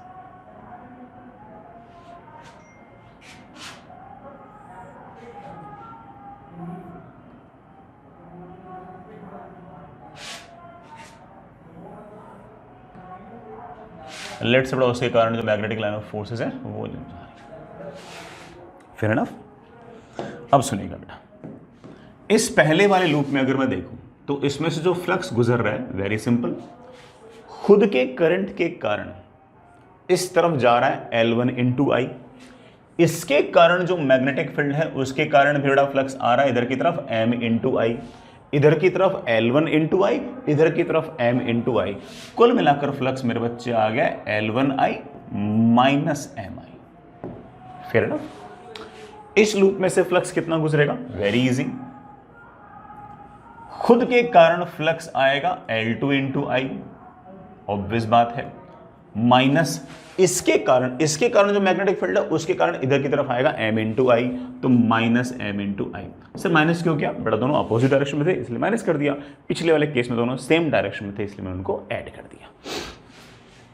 A से B तक का पोटेंशियल डिफरेंस मैं बड़े आराम से लिख सकता हूं कि VA - VB is equals to, यहां से तक का potential difference will be of course -dφ1/dt, यहां से तक का potential difference will be -dφ2/dt। That comes out to be minus of d/dt of बड़ा what L1 - M times I minus d/dt of φ2, φ2 is बड़ा of course L2 - M times I। मेरे पास बड़ा ये आ गया शायद L1 plus L2 minus 2 times of M into di/dt with minus sign, with minus sign. इस पूरे के पूरे अरेंजमेंट को अगर मैं एक इकलौते इंडक्टर से रिप्लेस करूं, इकलौते इंडक्टर से अगर रिप्लेस करूं, तो इस इंडक्टर का coefficient of self inductance L equivalent रख लूंगा, इस पॉइंट को मैं A लिख दूंगा और इस पॉइंट को मैं B लिख दूंगा और करंट I ही भेज दूंगा। इस सेम VA माइनस VB को मैं लिख सकता हूं बड़ा क्या, minus L equivalent into di/dt। जैसे इन दोनों इक्वेशंस को कंपेयर किया, di/dt cancel, minus minus cancel, और हमारे पास जो इक्विवेलेंट इंडक्टेंस की वैल्यू आ गई है बड़ा, वो आ गई है L1 plus L2 plus, sorry बेटा, माइनस 2 टाइम्स ऑफ M। आपके लिए तो साधारण सा काम है बेटा, that is L1 plus L2 minus 2 times coupling constant into root L1 root L2। This is the L equivalent. हाँ, इन जनरल आपके इंडक्टर बेटा दूर दूर होते हैं, और अगर आपके इंडक्टर्स एक दूसरे से काफ़ी दूर हुए तो उस केस में आप जानते हैं आपका कपलिंग कांस्टेंट 0 होगा। कपलिंग कांस्टेंट 0 तो आपका बड़ा M भी टेंडिंग टुवर्ड 0 होगा। M अगर टेंडिंग टुवर्ड 0 होगा तो आप सीधा कह सकते हो कि L इक्विवेलेंट की जो वैल्यू है वो आपके पास L1 प्लस L2 है। सीधी साधारण सी बात है बेटा, मेरे ख्याल से आप इस बात को समझ गए होंगे। ठीक है बच्चों, मोस्टली आपको बिना इंडक्टेंस वाला फॉर्मूला ही याद रखना, उससे काम चल जाएगा। अगर सेल्फ इंडक्टेंस के अलावा म्यूचुअल इंडक्टेंस भी दे रखी हो तब उस केस में प्लस 2M और माइनस 2M का फैक्टर और लगा देना, डिपेंडिंग ऑन कि वो एडिंग सीरीज कॉम्बिनेशन है या फिर अपोजिंग सीरीज कॉम्बिनेशन है। आगे चलते हैं बच्चों, नेक्स्ट इज पैरेलल कॉम्बिनेशन।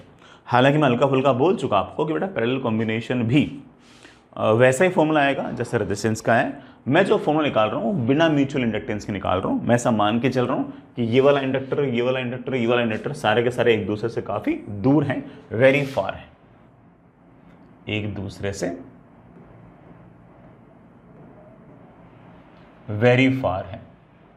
और अगर एक दूसरे से वेरी फार है तो आप M को नेग्लेक्ट कर सकते हो। ठीक है, चलिए बच्चों, मान लीजिए कि इस अरेंजमेंट में से करंट आया I। उस करंट के बेटा कुछ हिस्से होंगे, उसमें से कुछ करंट I1 इसमें से गया, कुछ करंट I2 इसमें से गया और कुछ करंट I3 इसमें से गया। Fair enough, I1 plus I2 plus I3 should be equal to I। वापस से आपके पास यहां पर I आ जाएगा।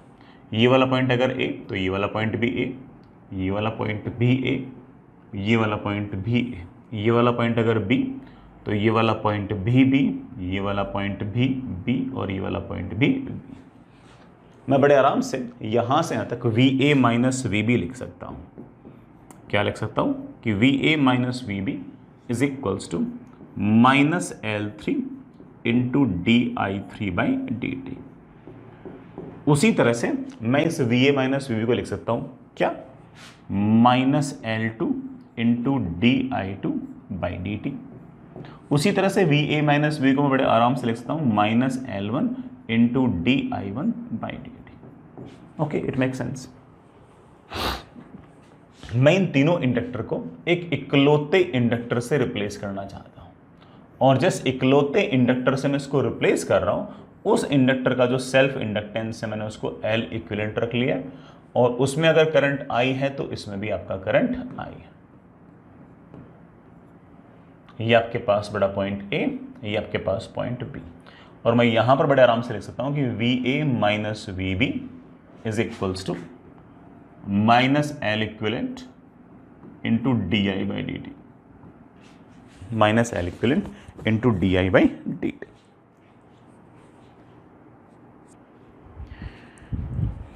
चलिए बच्चों, हमें KCL की इक्वेशन जानते हैं कि I should be equal to I1 plus I2 plus I3। I should be equal to I1 plus I2 plus I3। मैं अगर इसको डिफरेंशिएट करूं तो मैं कह सकता हूं कि di/dt should be equal to di1/dt plus di2/dt plus di3/dt। di/dt को मैं बड़े आराम से लिख सकता हूं क्या, VA minus V B upon L equivalent. वैसे थोड़ा माइनस भी आएगा, वो माइनस हर जगह से कट जाएगा तो मैं लिख नहीं रहा, ठीक है।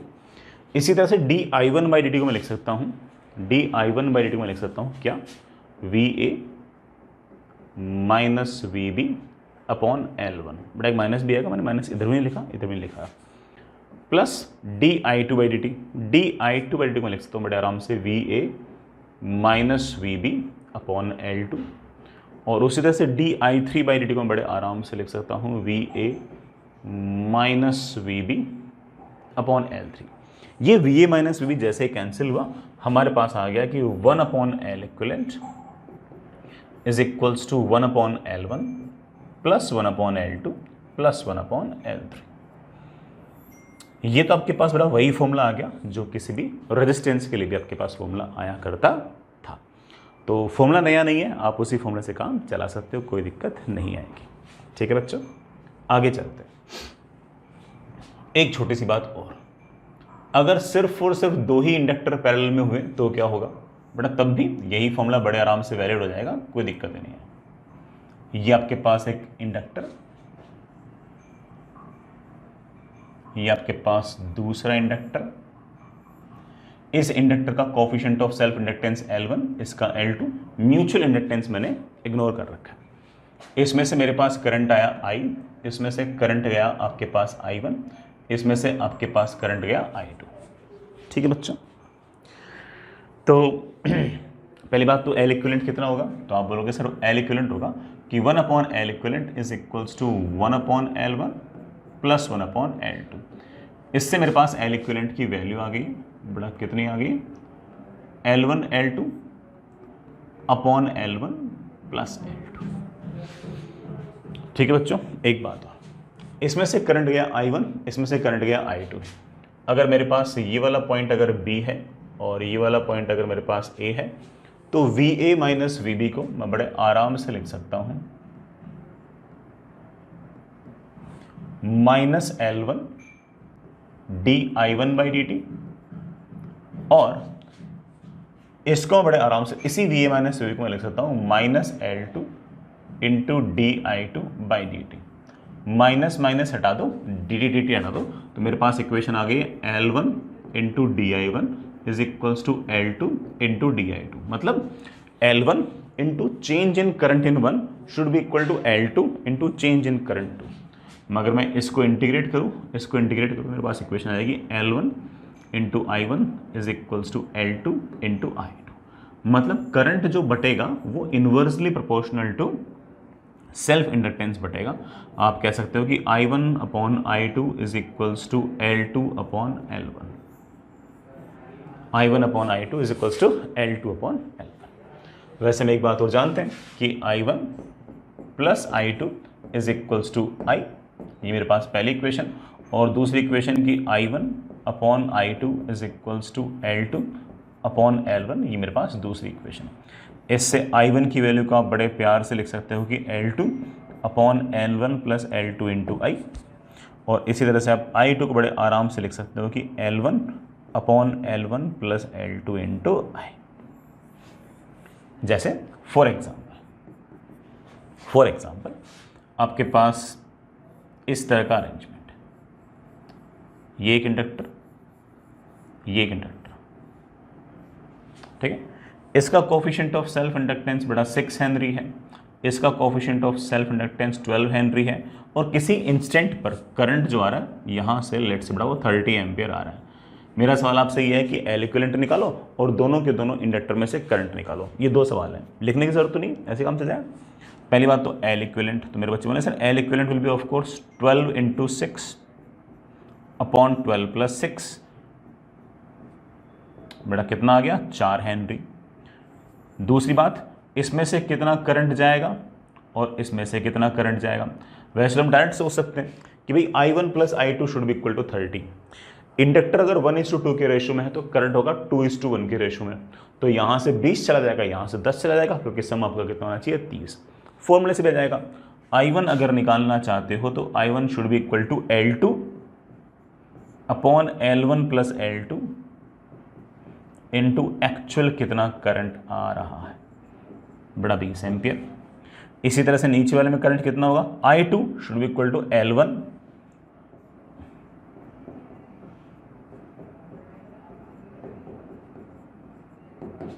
ये हमारे पास I1 और I2 की वैल्यूज आ गई। आई होप बेटा समझ गए होंगे। इस तरह कोई भी सवाल आए निपटा देना उसका। एक छोटी सी इन्फॉर्मेटिव बात मैं और बोलने जा रहा हूँ, हालांकि उसको ऐसे तुम्हें कोई बहुत ज़्यादा सीरियस लेना नहीं है। That is parallel combination with mutual inductance. इसका बड़ा कोई फॉर्मूला, कोई थ्योरी हमारे सिलेबस में नहीं है, बट यार किसी किसी कोचिंग के मटेरियल के अंदर हो सकता है कि इस फॉर्मूले पर कोई सवाल हो, तो आपको ऐसा नहीं लगना चाहिए कि यार हमें तो पता ही नहीं है। मैं सिर्फ और सिर्फ उसी कारण से बता रहा हूँ। मैं इस कारण से नहीं बता रहा कि मैं स्पेकुलेट कर रहा हूँ कि ऐसा कोई जेई में या फिर IIT एडवांस में पूछेंगे, बिल्कुल मैं ऐसा स्पेकुलेट नहीं कर रहा हूँ। ठीक है, बहुत सारी कोचिंग में ये वाला सवाल होता है, इसलिए करा रहा हूँ। ठीक है, आपको ऐसा लगे कि यार सर ने छुड़वा दिया, हमने यहाँ देखा, सिर्फ इस कारण से। पहले बेटा आपका एडिंग पैरेलल कॉम्बिनेशन, क्या अर्थ है बेटा सुनना। हमारे पास लेट से दो इंडक्टर हैं, ऐसे, एक L1 दूसरा L2, और इन दोनों के बीच में इस बार म्यूचुअल इंडक्टेंस 0 नहीं है, M है। और म्यूचुअल इंडक्टेंस इस तरह से है कि इसके कारण फ्लक्स है ऐसे, और इसके कारण भी बेटा इसमें से गुजरने वाला फ्लक्स है ऐसे। मैंने लिख दिया ना एडिंग, मतलब सेम डायरेक्शन में फ्लक्स है। उस केस में आप L इक्विवेलेंट का फॉर्मूला अगर याद रखना चाहो तो याद रख सकते हो। That will B L1 L2 minus M square upon L1 plus L2 minus 2M। मैं फिर से बोल दूं बेटा, मैं बिल्कुल नहीं कह रहा कि आपको याद करना है, लेकिन ठीक है बेटा, कहीं ना कहीं हो सकता है कि आप देख लो तो आप फॉर्मूला लगा सकते हो। इसी तरह से अगर मान लो कि अपोजिंग हो,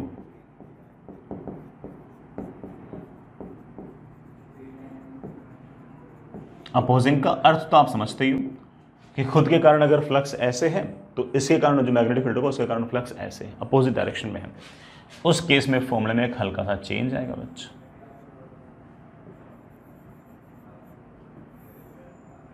ये अगर L1 है, ये L2 है, कोफिशिएंट ऑफ म्यूचुअल इंडक्टेंस अगर M है, तो आपके पास L इक्विवेलेंट की जो वैल्यू आएगी बेटा that will B L1 L2 minus M square upon L1 plus L2 plus 2। ठीक है, हो सकता है बेटा कहीं आपको ये सवाल दिखे तो कर सकते हो, अदरवाइज मैं ऐसा रिकमेंड नहीं करता कि इन फॉर्मूलों को याद रखो, मैं ऐसा रिकमेंड नहीं कर रहा हूँ, बाकी मर्जी बेटा।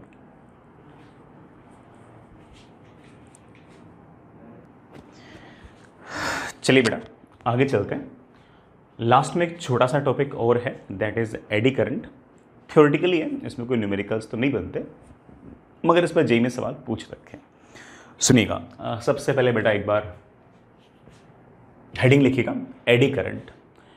एडी को ऐसे अगर हिंदी में बोलें तो शायद भंवर कहते हैं, मतलब ऐसे कोई चीज़ ऐसे यूँ होती है ना, उसको शायद एडी कहते हैं। ठीक है, तो क्या एडी करंट है सुनिएगा। मैं पहले हालांकि इसको किसी अलग तरीके से इंट्रोड्यूस कर रहा हूँ, सुनिएगा। इस पूरे के पूरे रीजन के अंदर लेट्स से मैग्नेटिक फील्ड है अंदर की तरफ B, ये मेरे पास एक मेटेलिक रेक्टेंगुलर वायर है। इस तरह के वायर को हमने पहले भी मैग्नेटिक फील्ड के अंदर पुल किया है, तो इसकी थ्योरी का हमें हल्का फुल्का आइडिया है। ये बड़ा मेरे पास एक वायर है। इस वायर में ये वाला जो पार्ट है बड़ा, इसके पास तो वेलोसिटी है सामने की तरफ, लेकिन यहाँ पर मैग्नेटिक फील्ड है नहीं, कोई ईएमएफ इंड्यूस नहीं होगा। इस हिस्से की बात करें तो वेलोसिटी भी इस तरफ, लेंथ भी इस तरफ, कोई ईएमएफ इंड्यूस नहीं होगा। वेलोसिटी भी इस तरफ, लेंथ भी इस तरफ, कोई ईएमएफ इंड्यूस नहीं होगा। इस हिस्से में ईएमएफ इंड्यूस होगा। वेलोसिटी ऐसे है, लेंथ ऐसे, ईएमएफ इंड्यूस होगा V cross B। Higher potential ऊपर की तरफ, लोअर पोटेंशियल नीचे की तरफ। हायर पोटेंशियल ऊपर की तरफ, लोअर पोटेंशियल नीचे की तरफ। Current will go like this. ठीक है बेटा, ये एक ऐसी बैटरी के थ्रू बिहेव करेगा जिसका हायर पोटेंशियल ऊपर की तरफ और लोअर पोटेंशियल ऊपर नीचे की तरफ। और जैसे ही करंट यूं जाएगा, करंट यूं जाएगा, तो इस पर कोई फोर्स नहीं, इस पर कोई फोर्स नहीं, इस पर कोई फोर्स नहीं। इस हिस्से पर जितना फोर्स ऊपर उतना ही फोर्स नीचे। इस पर एल वेक्टर ऐसे, बी वेक्टर ऐसे, एल क्रॉस बी, बड़ा फोर्स आएगा कुछ ना कुछ पीछे की तरफ, जिस फोर्स को हम कह सकते हैं कि that is I L B. हम बहुत डिटेल के अंदर ये सब चीज़ें देख चुके हैं, कोई दिक्कत नहीं है बच्चों को। ये वाला जो फोर्स है ये ऑफ कोर्स ये चाहता है कि इस वेलोसिटी को अपोज करें, और लेंज लॉ भी यही कहता है कि ये वाला जो फोर्स है एक तरह से इसके मोशन को डैम्प करता है, एक तरह से इसके मोशन को रोकता है। ये वाला फोर्स जो है ये एक तरह से इस वायर के और इस मैग्नेटिक फील्ड के बीच के रिलेटिव मोशन को अवॉइड करने की कोशिश करता है। अच्छा एक बात और, अगर करंट लगातार यूँ जाएगा जाएगा जाएगा तो इस पूरे के पूरे सिस्टम में से कुछ ना कुछ हीट लॉस होगी। जो भी हीट लॉस होगी वो किसी बैटरी ने कोई केमिकल एनर्जी तो इलेक्ट्रिकल एनर्जी में कन्वर्ट की नहीं है, तो ये आखिर हीट लॉस कहाँ से आएगी? तो मेरे बच्चे बोलेंगे सर इस तार के पास जो काइनेटिक एनर्जी है वही काइनेटिक एनर्जी इलेक्ट्रिकल एनर्जी में कन्वर्ट होती है, और वही इलेक्ट्रिकल एनर्जी फाइनली हीट की फॉर्म में सिस्टम में से बाहर निकल जाती है। इस पूरे के पूरे एग्जाम्पल में मैंने कोई नई बात नहीं बोली, ये सारी बातें मैंने सिर्फ और सिर्फ रिपीट की हैं। हम शुरुआत से इस बातों को पढ़ते आए हैं। सर इसका एडी करंट से क्या लेना देना है अभी समझते हैं। सुनना बच्चों, मान लीजिए बट आपके पास ये कोई रीजन है जिसके अंदर मैग्नेटिक फील्ड है ऐसे अंदर की तरफ, और आपके पास एक मेटेलिक प्लेट है, बड़ा वायर नहीं है प्लेट है। इस बार बट आपके पास कोई ना कोई प्लेट है इस तरह से,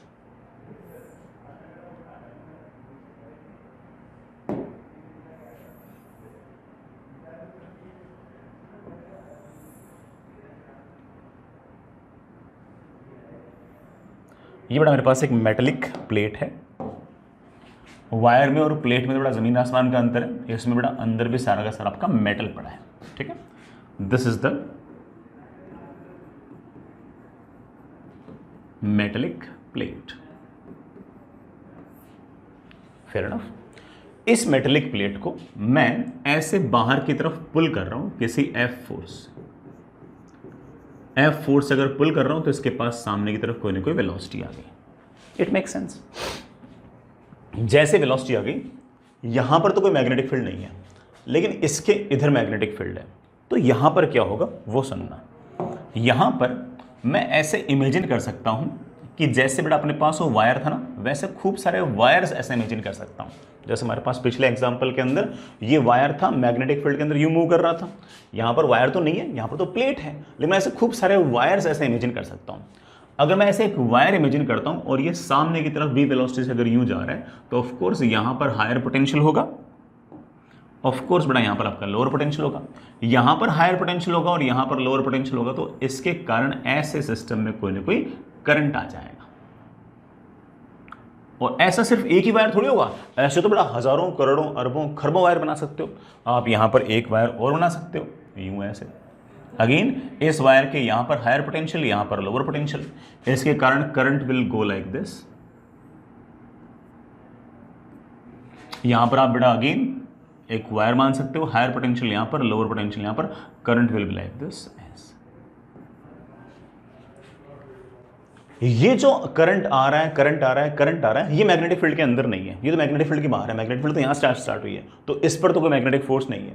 लेकिन यहां पर इस रीजन में देखो, इस रीजन के अंदर मोर और लेस करंट जा रहा है ऐसे ऊपर की तरफ, मैग्नेटिक फील्ड है ऐसे, करंट जा रहा है ऐसे, मैग्नेटिक फील्ड है ऐसे, एल क्रॉस बी। कुल मिलाकर पीछे की तरफ कोई ना कोई मैग्नेटिक फोर्स लग रहा है, और जो पीछे की तरफ मैग्नेटिक फोर्स लग रहा है वो ऑब्वियस बात है कि इस पूरी की पूरी प्लेट के इस मैग्नेटिक फील्ड के साथ जो रिलेटिव मोशन है उसको अपोज कर रहा है। तो एक तरह से ये डैम्प कर रहा है मोशन को, एक तरह से मोशन को रोक रहा है। इसलिए मैं ये भी कह सकता हूं कि एक तरह से ये वाला जो फोर्स है ये मेरा डैम्पिंग फोर्स है। आप बोलोगे हाँ सर डैम्पिंग होना भी चाहिए। लेंज लो भी ये कहता था कि लेंज लो कहता था कि जो भी आपका ईएमएफ इंड्यूस होगा, करंट इंड्यूस होगा, वो करंट इस तरह से इंड्यूस होगा कि जो भी फोर्सेस वगैरह लगेंगे वो हमेशा कॉज को अपोज करेगा। और कॉज कौन है? कॉज है मैग्नेटिक फील्ड, और इस प्लेट के बीच में जो रिलेटिव मोशन है वो उस रिलेटिव मोशन को अपोज करेगा। It make sense? It make sense. लेकिन ये जो फोर्स पीछे की तरफ लगा है इसके, ये तो अलग अलग बात है, लेकिन साथ ही साथ इस तरह से कुछ ना कुछ करंट भी आया है। और ये करंट ऐसा नहीं कि सिर्फ और सिर्फ सरफेस पे आया है। सर इस वाले केस में तो सिर्फ और सिर्फ सरफेस पे आया था बेटा, यहां पर तो अंदर खाली था, सिर्फ और सिर्फ वायर था, तो वायर के अलोंग, मेटल के अलोंग अलोंग करंट चला गया। यहां पर तो मेटल यहां भी है, यहां भी है, यहां भी है, यहां भी है, यहां भी है, हर जगह मेटल है। और अगर हर जगह मेटल है तो हर जगह थोड़ा थोड़ा करंट आएगा, और ये जो थोड़ा थोड़ा करंट है बेटा यही आपका एडी करंट है। पूरे के पूरे मेटल के अंदर से छोटे छोटे छोटे छोटे लूप्स बना लेगा, और ये जो करंट है ये आपका एडी करंट है। सर यहां पर तो सारा का सारा करंट सरफेस पे था। अरे प्यारे बच्चों, यहां पर सारा का सारा करंट सरफेस पे इसलिए था कि बड़ा वायर के पास, सॉरी सिर्फ वायर था, प्लेट नहीं थी। यहां पर तो सारे रास्ते अवेलेबल हैं, बिल्कुल बेटा एकदम सॉलिड है, कहीं से भी बेटा आपके इलेक्ट्रॉन्स भाग सकते हैं। करंट आएगा यूं, इलेक्ट्रॉन्स भागेंगे ऐसे, और इस करंट को हम बोल देंगे बेटा क्या, एडी करंट। ये एक तरह से हमारा लोकलाइज्ड करंट है बेटा। क्या है ये? एक तरह से हमारा लोकलाइज्ड करंट है। ऐसे लोकल एरियाज के अंदर से छोटे छोटे करंट आएंगे, ये हमारा एडी करंट है। इस एडी करंट के कारण ऑब्वियस बात है बेटा, छोटे छोटे लूप के अंदर अगर जाएगा तो कुछ ना कुछ तो हीट लॉस होगी। सर ये हीट लॉस कितनी होंगी? जितने भी छोटे छोटे करंट है उनका स्क्वायर, वो जिस पाथ में जा रहे हैं उस पाथ का रेजिस्टेंस, ये तो पावर आया, multiplied by D T, zero से लेकर उस टाइम तक इंटीग्रेट कर दो जिस टाइम तक आपको ये हीट निकालनी है। सर ये हीट आई कहां से? ऑब्वियस बात है कि ये सारा का सारा अरेंजमेंट क्या करता है कि मैकेनिकल एनर्जी को इलेक्ट्रिकल एनर्जी में कन्वर्ट करता है, और वही इलेक्ट्रिकल एनर्जी आगे जाकर हीट के फॉर्म में सिस्टम में से डिसिपेट होती है।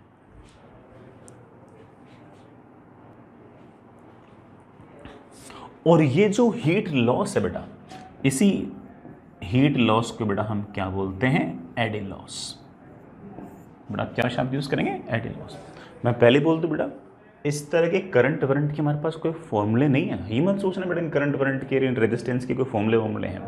ये तो लोकलाइज्ड करंट है, और खूब सारे इनफाइनाइट नंबर ऑफ लूप्स के अंदर इस तरह के करंट आएंगे। हम इन करंट को लिख भी नहीं सकते, इसलिए मैंने शुरुआत में बोल दिया कि ये थ्योरेटिकल टॉपिक हो गया।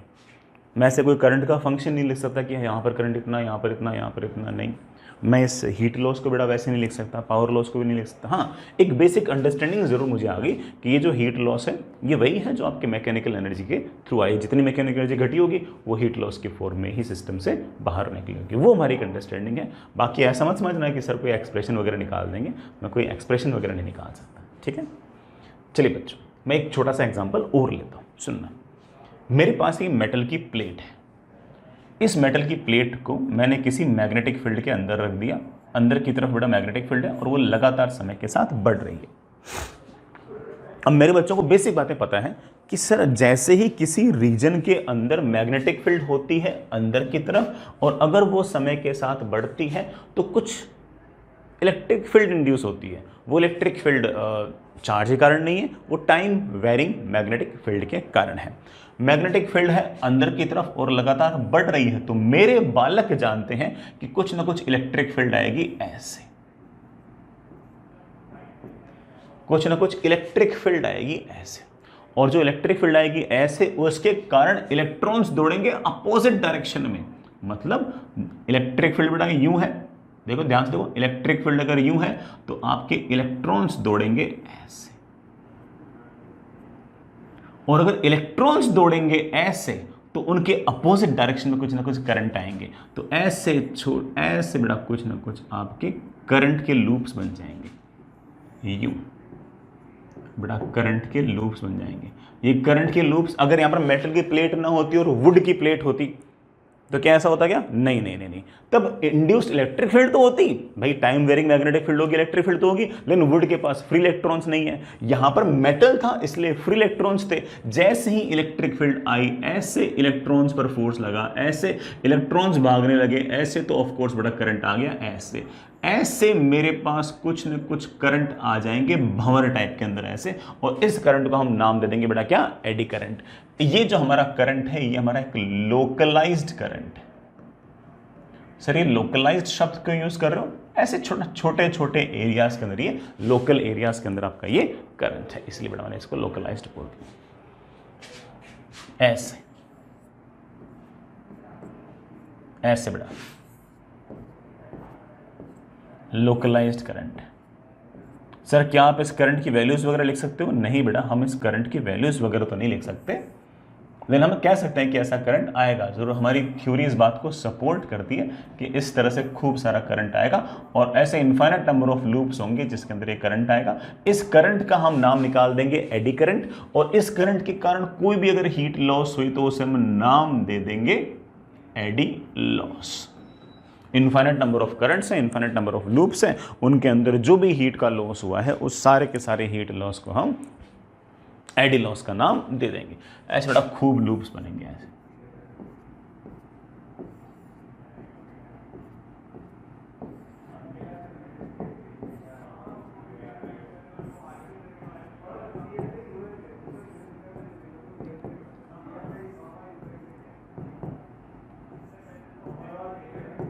ऐसे बड़ा खूब लूप्स बनेंगे।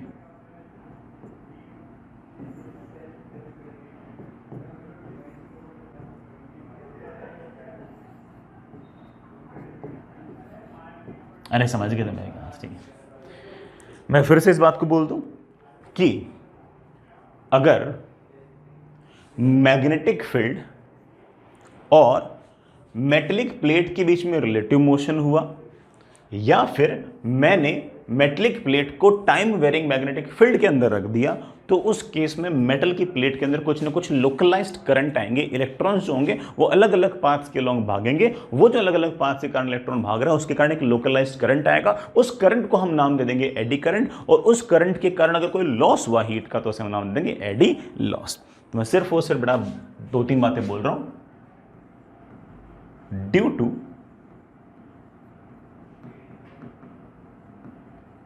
relative motion between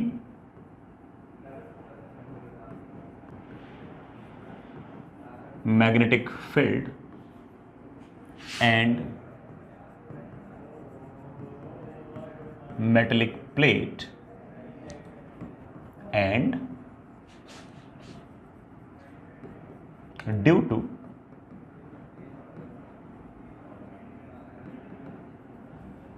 time varying magnetic field, comma, free electrons of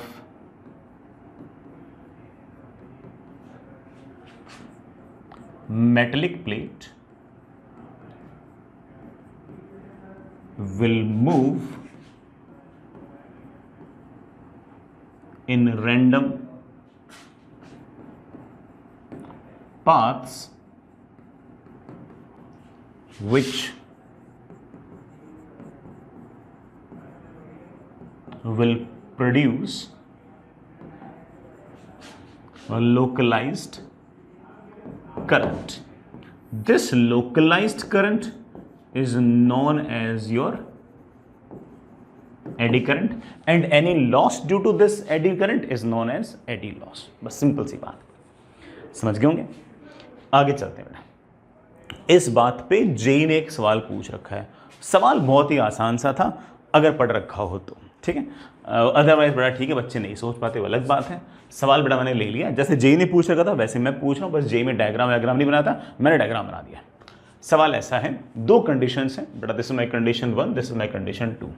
मेरे पास एक बार मैग्नेट है, उसको ने मासलेस स्ट्रिंग के साथ इस तरह से एक्सट्रीम पोजीशन से ले जाके छोड़ दिया है।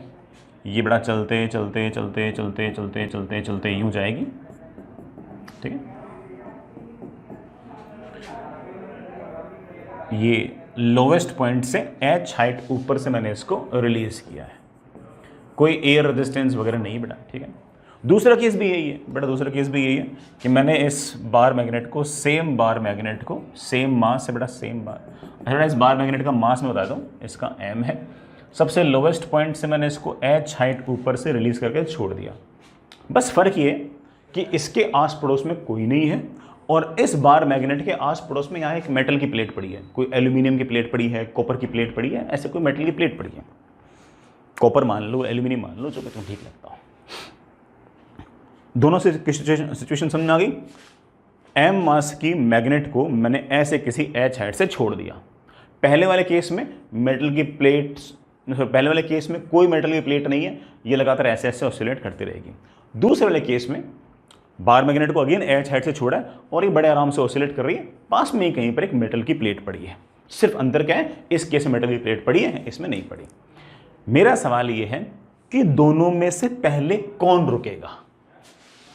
भाई दोनों में से पहले कौन रुकेगा परमानेंटली, ऐसे नहीं फॉर एन इंस्टेंट नहीं, परमानेंटली कौन रुकेगा। तो मेरे बच्चे तो समझ गए, किसरी तो कभी नहीं रुकेगा। एयर रेजिस्टेंस है नहीं। अगर आपने एच हाइट से अगर छोड़ दिया है तो ये तो लगातार ऑसिलेटरी मोशन करता रहेगा, एनर्जी का कोई लॉस ही नहीं है, चलता जाएगा चलता जाएगा चलता जाएगा। सर ये तो कभी नहीं रुकेगा, तो इसके मतलब पक्की बात है कि यही रुकेगा, यही रुकेगा। क्यों रुकेगा? ये इसलिए रुकेगा क्योंकि इस मैग्नेट पर फोर्स लग रहा है। अच्छा बेटा, ये मैग्नेट है, नॉर्थ पोल यहाँ पे, साउथ पोल यहाँ पे, ये भी मैग्नेट है, नॉर्थ पोल यहाँ पे, साउथ पोल यहाँ पे, ये रुकेगा। सर क्यों रुकेगा समझ में नहीं आया हमें, अभी समझा देता हूँ। ये मैग्नेट बेटा मान लो चलते चलते चलते चलते चलते चलते चलते यूं आई, लेट से बेटा ये मैग्नेट यहां पर आई, लेट से ये मैग्नेट चलते चलते चलते चलते यहां पे आए। This is north pole, this is south pole. Magnet यूं आ रही है ऐसे, तो मैग्नेटिक फील्ड इस रीजन में मेटल की प्लेट में बढ़ रहा है।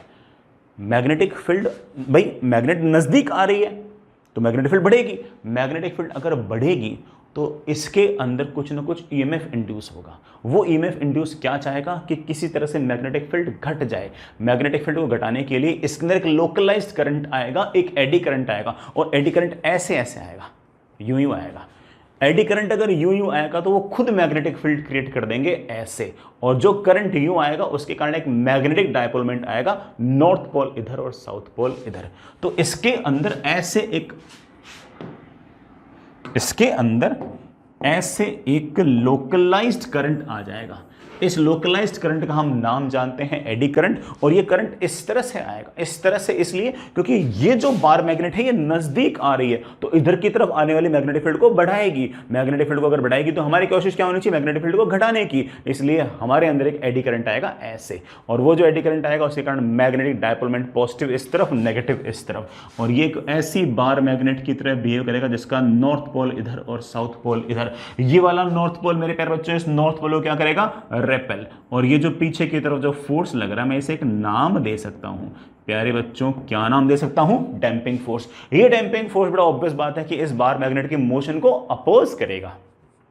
क्या करेगा, अपोज करेगा, इसके मोशन को अपोज करेगा। ये बिल्कुल वैसे ही हो गया जैसे एयर रेजिस्टेंस था।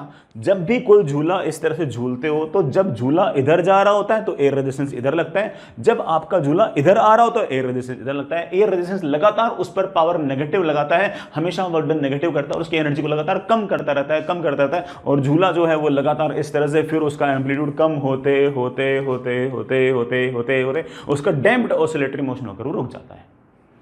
ये भी रुक जाएगा, लेकिन सर जब वापस आ रहा होगा तब भी ये कहानी क्या? हाँ बेटा तब भी ये कहानी है। जरा सोच कि ये बार मैग्नेट पहले यूं गई गई गई गई गई, जब जा रही थी तो उस मेटल की प्लेट ने खुद करंट आया इस तरह से कि उसका नॉर्थ पोल आया इस तरफ, उसका नॉर्थ पोल इसके नॉर्थ पोल को रेपेल कर रहा था। जब यही बार मैग्नेट वापस आ रही होगी तो कहानी क्या होगी? जब ये बार मैग्नेट वापस आ रही होगी तो ये रहा नॉर्थ पोल इधर, इसके कारण मेटल की प्लेट में मैग्नेटिक फील्ड इधर की तरफ। ये जब दूर जा रहा होगा, सोचो सोचो, जब दूर जा रहा होगा तो उसमें मैग्नेटिक फील्ड घट रही होगी। मैग्नेटिक फील्ड घट रही होगी तो ईएमएफ इंड्यूस होगा, ईएमएफ इंड्यूस होगा तो करंट इंड्यूस होगा। उस करंट को हम बोल देंगे एडी करंट, और वो एडी करंट इस तरह से इंड्यूस होगा, कॉज को अपोज करेगा। मैग्नेट जा रही है दूर तो उसमें से गुजरने वाला मैग्नेटिक फील्ड घटेगा। हमारी कोशिश क्या होनी चाहिए, उस मैग्नेटिक फील्ड को बढ़ाने की, इसलिए उसमें अब एडी करंट ऐसे आ जाएगा। जैसे ही उसमें एडी करंट यूं आया, ऑफ कोर्स वो ऐसे मैग्नेट की तरह बिहेव करेगा जिसका नॉर्थ पोल इधर की तरफ और साउथ पोल इधर की तरफ। तो जो आपकी मेटेलिक प्लेट है उसका साउथ पोल इधर है, हमारी मैग्नेट का नॉर्थ पोल इधर है। ये वाला साउथ और ये वाला नॉर्थ बड़ा एक दूसरे क्या करेंगे, अट्रैक्ट। हमारी मैग्नेट जा रही थी ऐसे और फोर्स लग गया इधर की तरफ, तो बड़ा ये वाला जो फोर्स है ये लगातार इसकी वेलोसिटी को बढ़ाएगा घटाएगा, ऑफ कोर्स घटाएगा। और अगर उसकी वेलोसिटी को लगातार घटाएगा घटाएगा घटाएगा तो आपने इस बात को नोटिस कर लिया होगा कि हर बार आपका जो डैम्पिंग फोर्स है वो हमारी मैग्नेट की वेलोसिटी के अपोजिट है। जब मैग्नेट इधर जा रही है तब डैम्पिंग फोर्स इधर लग रहा है, जब मैग्नेट इधर जा रही है तो डैम्पिंग फोर्स इधर लग रहा है। लगना भी चाहिए, लेंज लो भी कहता है, लेंज लो ये कहता है कि इसमें ईएमएफ इस तरह से इंड्यूस होगा, इसमें करंट इस तरह से इंड्यूस होगा, इसमें एडी करंट इस तरह से इंड्यूस होगा कि वो कॉज को अपोज करेगा। कौन है कॉज? कॉज मैग्नेट नहीं है, मैग्नेट का चलना है, मैग्नेट की वेलोसिटी है। उसको मैग्नेटिक फील्ड से दिक्कत थोड़ी है, उसको मैग्नेटिक फील्ड के चेंज से दिक्कत है। मैग्नेटिक फील्ड क्यों चेंज हो रही है? क्योंकि कभी मैग्नेट नजदीक आती है, कभी दूर जाती है।